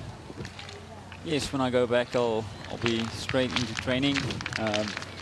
Yeah, our nationals is next year, March. That's my first big competition. Yeah, and then it's World Champs. It'll be a long season, those World Championships, towards the end of next year, as they are currently scheduled. Roman Mesic, this should be, for Ukraine. Personal best of 39.83 in the 4th round. Finished 4th in the pentathlon in 2002 at the World Championships. 40 years old now. Been in the javelin for the last 10 years. That will be a foul against Mesic there. Foul in round 3 also. And suddenly it's got very chilly indeed here in Swansea. It's very warm earlier. It was closed in a bit, and Mesic goes down. 7th place, 2 fouls in a row. Isn't Wales known of the having all the seasons in one day? Absolutely. Both sides of the Irish Sea that happens every day. And we're definitely getting it today, I'll tell you. It was fantastic for a lot of this morning, and now it's gone very cold indeed.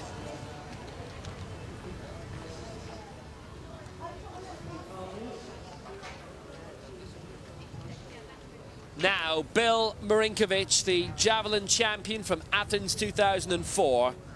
Bronze medal in the discus at London 2012 and a bronze in Lyon last year in the javelin. And for good measure, silvers in the shot put and discus at the last European Championships in Stadskanal.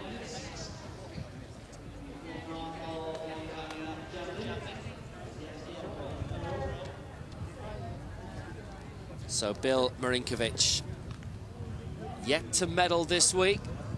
This is an event in which he has excelled in the past. He's 51 this week. Had his birthday a week ago.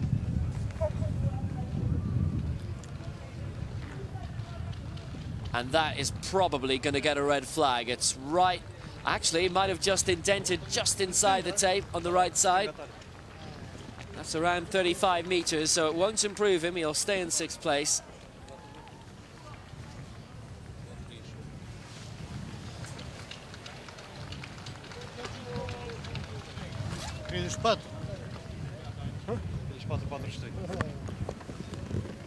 It's amazing to see the ability of the T11 athletes.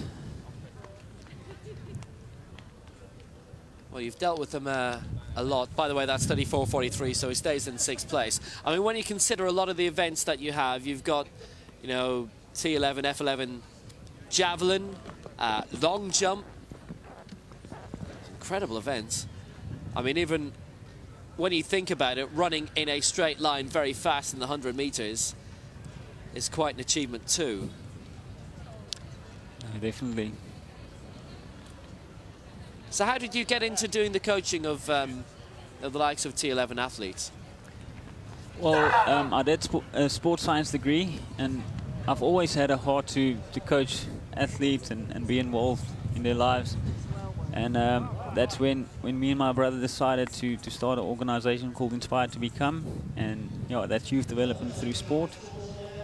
And that's what I do when I'm not running myself. I know a lot of athletes. So Steffi Nereus is the prime example here, because she was the world javelin champion, IAAF world javelin champion in 2009, but had a long career dating back to the mid-90s. It was around the late 90s, when she was still quite young, that she started coaching parasport athletes. Yeah, that's awesome to hear. So obviously there's an element among some younger athletes, yourself included, to get into coaching at a very early age. Yeah, I think you know, also having in mind that you're not always going to be able to compete. It's only a short-term or a short-term thing. And myself, I think I'm only having like about 2 years left to go, and I would like to go into coaching full-time. So you reckon Rio will be the end of the road in terms of your competitive career? Yeah, that's the plan, the long-term plan, and yeah, so looking forward to the next two years. Obviously looking to go out on the ultimate high as well. Getting a few golden medals. Yeah, competition is always tough, especially on Paralympic level. But yeah, I just want to go out and do my best. Well, that throw by Salvatore Cano is his best of the day, and it's a lifetime best as well. 42.61, and he stays in 4th place. And from here we go into the medals. We're in the 4th round of 6, by the way. Marek Witecki is coming up next, the silver medalist this week from the men's discus. Lifetime best of 44.75 going into today. He's beaten it by 7 meters.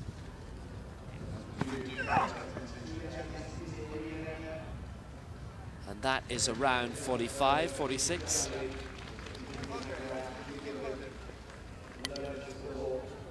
So it won't improve his position because he's one of 3 men to go over 51. But at what stage, therefore, would you have been looking into the future and said, right, well, definitely Rio is probably going to be the clock-off point? Or is there a bit of you that is still saying, hey, listen, Tokyo, it's not that far on? No, there's other things that I would like to do, for instance, coaching and mentoring athletes. And that's why I'm here this week as well, being part of the chaplaincy team, which gives athletes support in various ways. One of them is spiritual support. Yeah, so for me, I really believe that's the end of the road. Rio, if yeah, I would make the team. And it's always interesting to see, you know, like some of the athletes, especially with the T11 400 meter now with the disqualifications. I think that's where a chaplaincy team can be helpful, because a lot of the time coaches don't always want to deal with the emotional part of you know, performances, and yeah, a lot of teams have their own chaplaincy. Well, that is a brilliant throw, by the way, for Hector Cabrera. Now 52.99 in the 2nd round, and that was a personal best. A superb throw by Cabrera. Can he edge further up from silver to gold? 53.56 is the target, and Cabrera Well, 52.99, has he improved on it? Has he edged closer to the top? Has he taken the lead?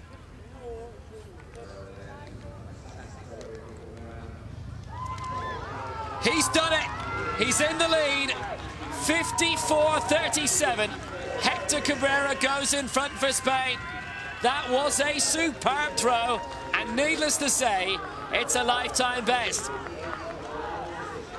And the information will have been imparted to Milos Gorlika of Serbia now that he has to improve by around 80 centimeters on what he's achieved so far in his season's best today in order to go back into top spot. In his career, he has thrown 60 meters. It's another great throw. It's beyond 50, but only just. It's very tight. But I don't think Gorlika has managed to get beyond that 54-meter throw from Cabrera.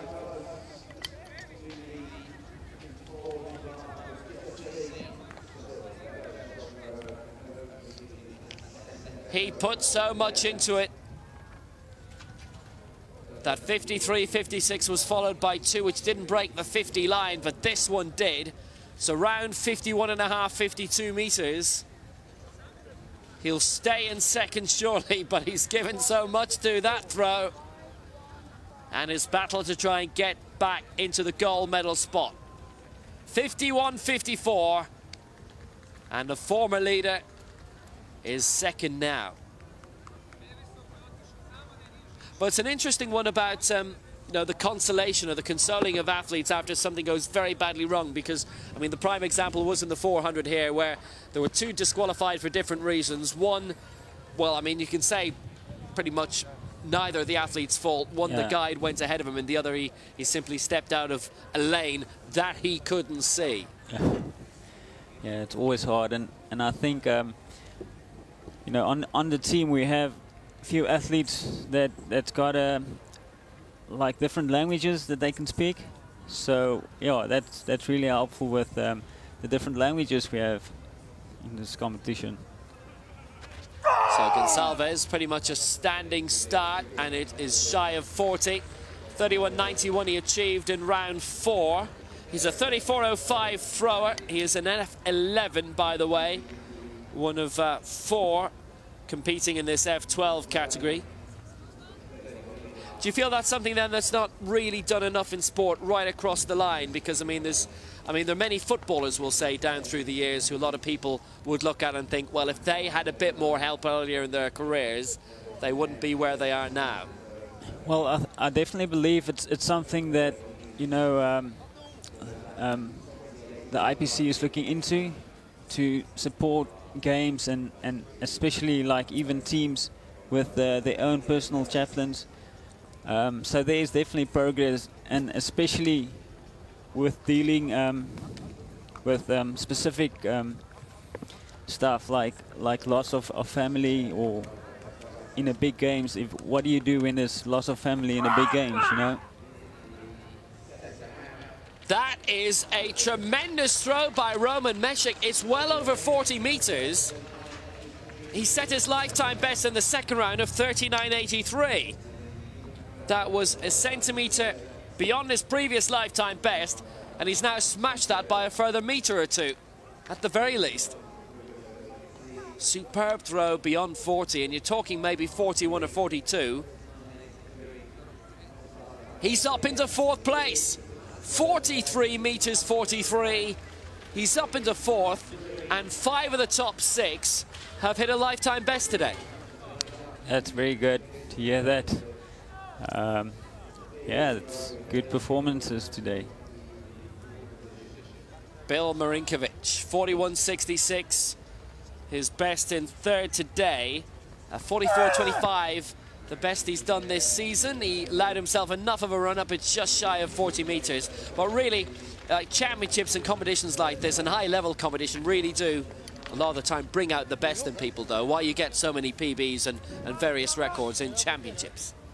Yeah, I think the crowd and, you know, just the whole games vibe has a lot to do with it, and you definitely bring your game on a games like this, where performances is important, and you know, because you compete against the best. So yeah, you know, you need to bring it. 34.85 for the former Paralympic Games javelin champion.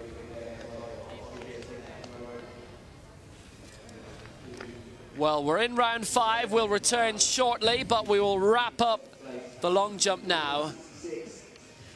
Well, what a fine competition it's been for Germany and Marcus Reim. So we're into the final round. Jean-Baptiste Delays lying in 8th place for France.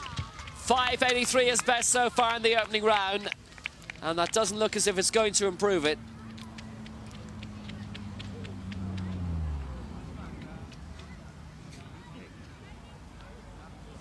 I believe it's always there's always two aspects to big games. You know, the one is, are you going to use it for, you know, to improve your performance, or is it gonna get the best of you, where it sometimes may you know, lead you into a place where you don't perform your best. And I believe through experiencing you know, more competitions on this level, it definitely helps you a lot.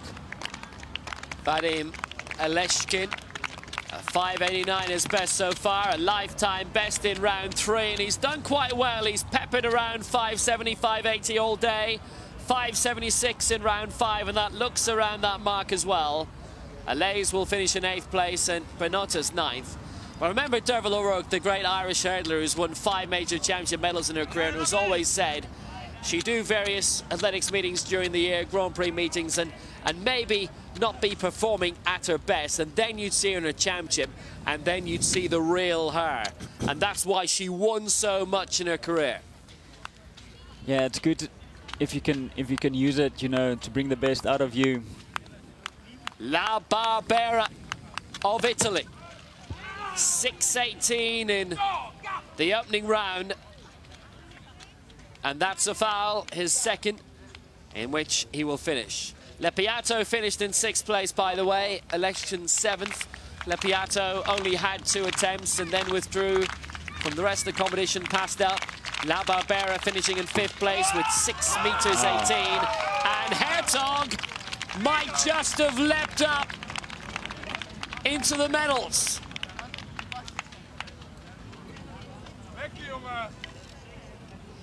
6.75 in round 5, and I think that's an improvement. Remember, it goes down to points. He loves it. And he would know it's his best of the day, 6.78, and that equates to 3rd place. Felix Streng of Germany, already a lifetime best today, but he's been outpointed by Hertog. 6.41 is best. And he needs to improve that lifetime best in order to get back into the medals.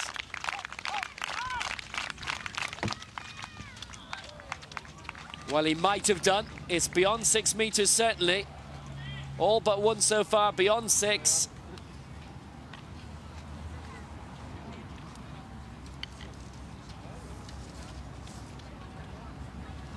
Streng improving in his lifetime best, so impressively today. But will Germany get 2 medals? It'll be only 1, because Streng finishes in 4th place. But he's improved on his lifetime best of 6.30 and can ask no more. Jorgensen likewise. Now guaranteed a silver, and they're all supporting it, including the bronze medalist. Can he leap to gold here? Needs to improve in 6.22. Well, it's a good effort again of about 6 meters, but would have needed something realistically incredible to have outpointed Marcus Reim. Jorgensen has done superbly for silver anyway. Jackie Christensen we see winning regular golds a lot for Denmark, while Jorgensen with a silver today. 5.95, silver for Denmark, and that means gold for Germany and Marcus Reim, the German national champion on the IAAF and IPC circuits. gold medalist at European level in Swansea. We could have seen him in Zurich last week. He'd have won the gold there. He's won the gold here. It's a foul, but so what? 7.63, a monstrous leap in round 2, and Marcus Rame is the European champion. And, well, maybe a pity we didn't see him last week, because he'd have won that title too. And the camaraderie remains superb between all 3 medalists and the rest. Herzog gets the bronze, Jorgensen the silver, and here's our European champion, greeted by a one-time world champion, Steffi Nereus. Marcus Rame takes the honours brilliantly. Well done to Marcus Rame.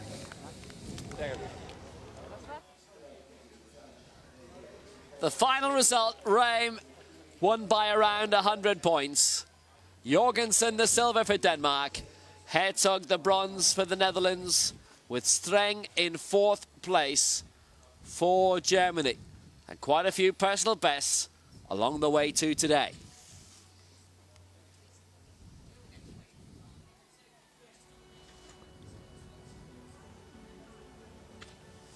So men's javelin is the last event of the morning, and then we can all go for lunch. And that includes then Vitaly Teleš. His penultimate throw. 41.80 is best so far, personal best in the opening round.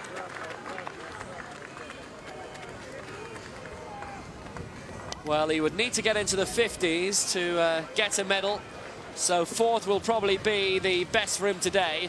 5 of the top 6, as we were saying, with personal best, which is quite fabulous. And I think that's another one for him, you know. It is 2, 44.31, and he's 4th.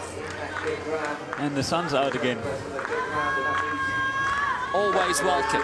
Salvador Cano, 5th place right now. Personal best in round 4 of 42.61, and that's beyond 40 again. It doesn't seem to be beyond 42.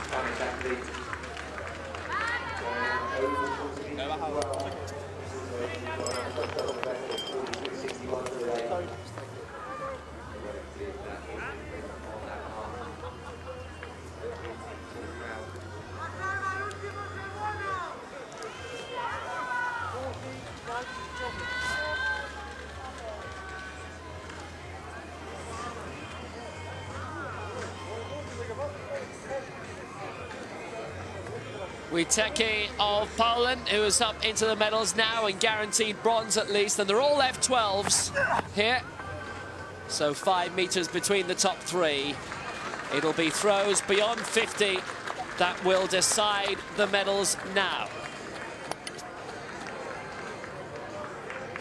Our leader at this point with 54.37, Cabrera, Spain. Our former leader, Galika of Serbia, in second, 53.56. And Witecki, we're watching here in 3rd place, 51.39, his best so far.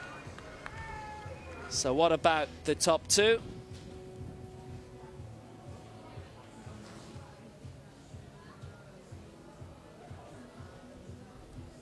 Cabrera, top of the pile, ahead of Galika. And here is our leader, Hector Cabrera. 54.37 is best so far, and this his penultimate attempt. That is massive, and that might just have guaranteed the gold for Hector Cabrera. 51.86 was his lifetime best going into this, and he's beaten it 3 times already, and this is the 4th. Surely that's enough to win it. 55 plus.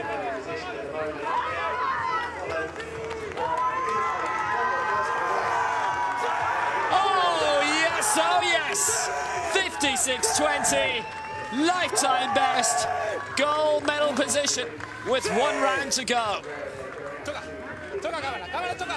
High five, that's what it means.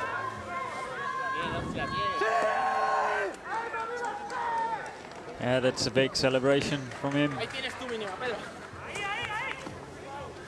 Might not be the biggest of the day.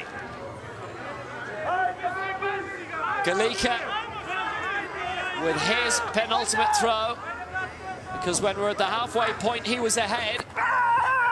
So he will always have the last say, but will it be the biggest say? That's another big one. 53-56 in the opening round. Has he improved on it? Season's best 52.02 going into this, and he's exceeded that. He is the European record holder, throwing 60.81 in Christchurch at the World Championships in January 2011.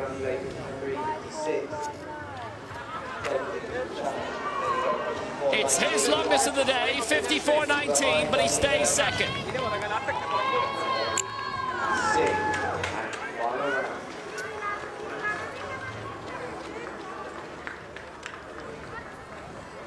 Nelson Gonçalves of Portugal. His best of the day, 31.91.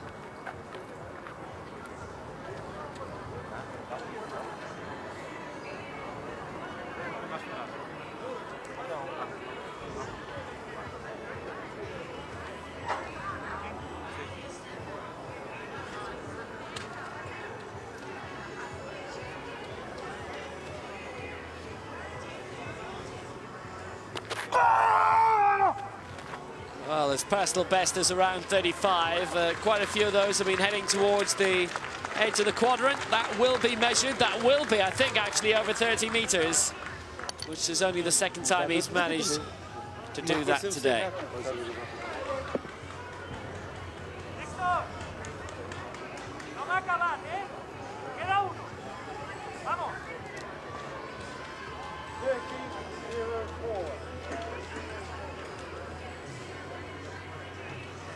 .30 meters, 4 centimeters.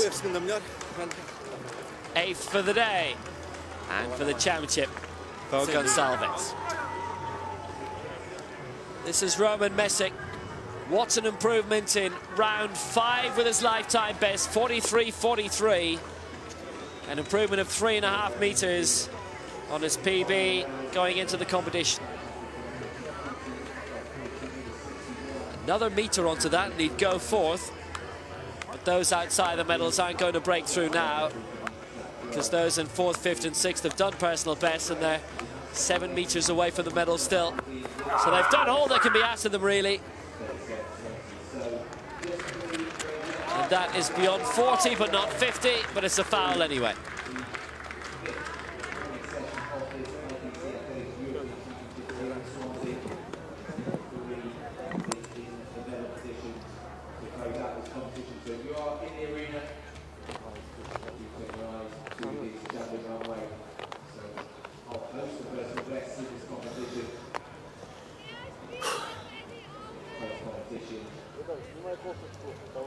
It's always interesting to see the different techniques that F11 guys uses. One standing still, the other one taking a run up. Well, Bill Marinkovic of Austria has thrown out to 41.66. A regular international medalist. Javelin is his best category, really. Finds himself in 7th place now. An improvement of 3 meters, though, which he's capable of, would get him up into 4th place. And that's around 40, just short of it. Field events are fascinating, though. It's always interesting watching them. Always great to get a good chance to watch them develop, because it doesn't always happen due to you know, television considerations and what else is scheduled on that particular night. I remember when I was working on the Olympic Games in 08 in Beijing, and there was one of the channels at the end of the session. You could watch the entire session again through the unilateral feed, which is basically what you normally see. You see the track, and then they go to the field, and then more track. But on another channel, if you wanted to see how the entire long jump went, you could actually watch the entire long jump, which was really good. If there was a really great field event, you could actually sit back at about midnight and just watch the whole thing for an hour or two. Yeah, I think it's great to see the whole competition from beginning to end, but because the track get at the advantage, it's not always possible.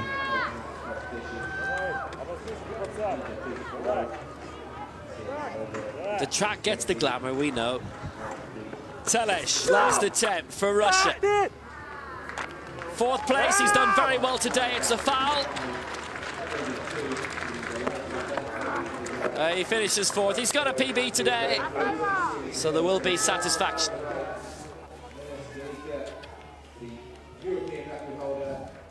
Salvador Cano, final attempt. Personal best as well for him today of 42.61, and that's shy of 40. So he'll finish in 6th place and with the personal best.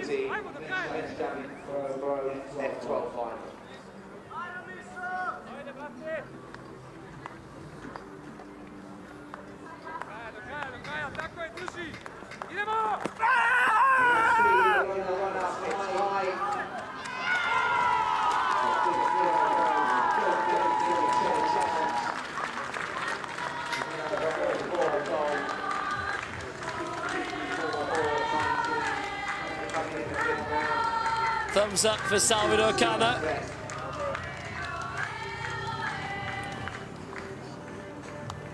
For Poland now.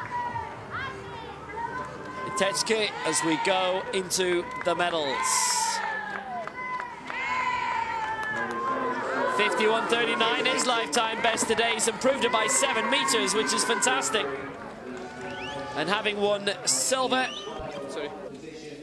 in the discus, now a chance to add to his bronze in the javelin, which he will have at least.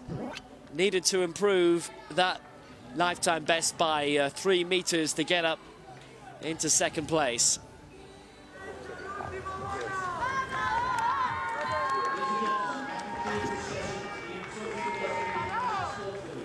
Lands just beyond the 40. Cabrera's fans are out.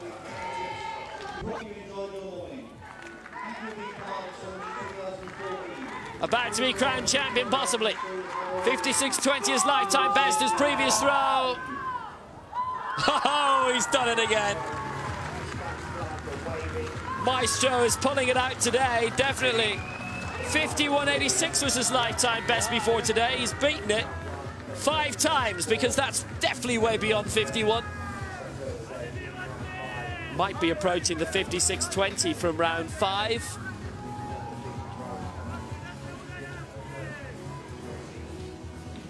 $55.42. He remains in the gold medal position for España, but Hector Cabrera has one more challenger. Milos Kerlika of Serbia. Final attempt. Needs to be beyond 56.20. And it surely isn't. That's it. Hector Cabrera is the champion for Spain. He takes the European title.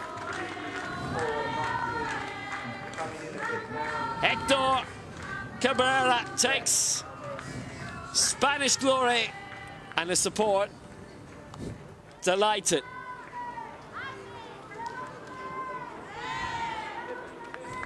And he's still able to give a thumbs up after coming 2nd. Good to see that. Well, he had a very good combination himself, Milos Kerlika.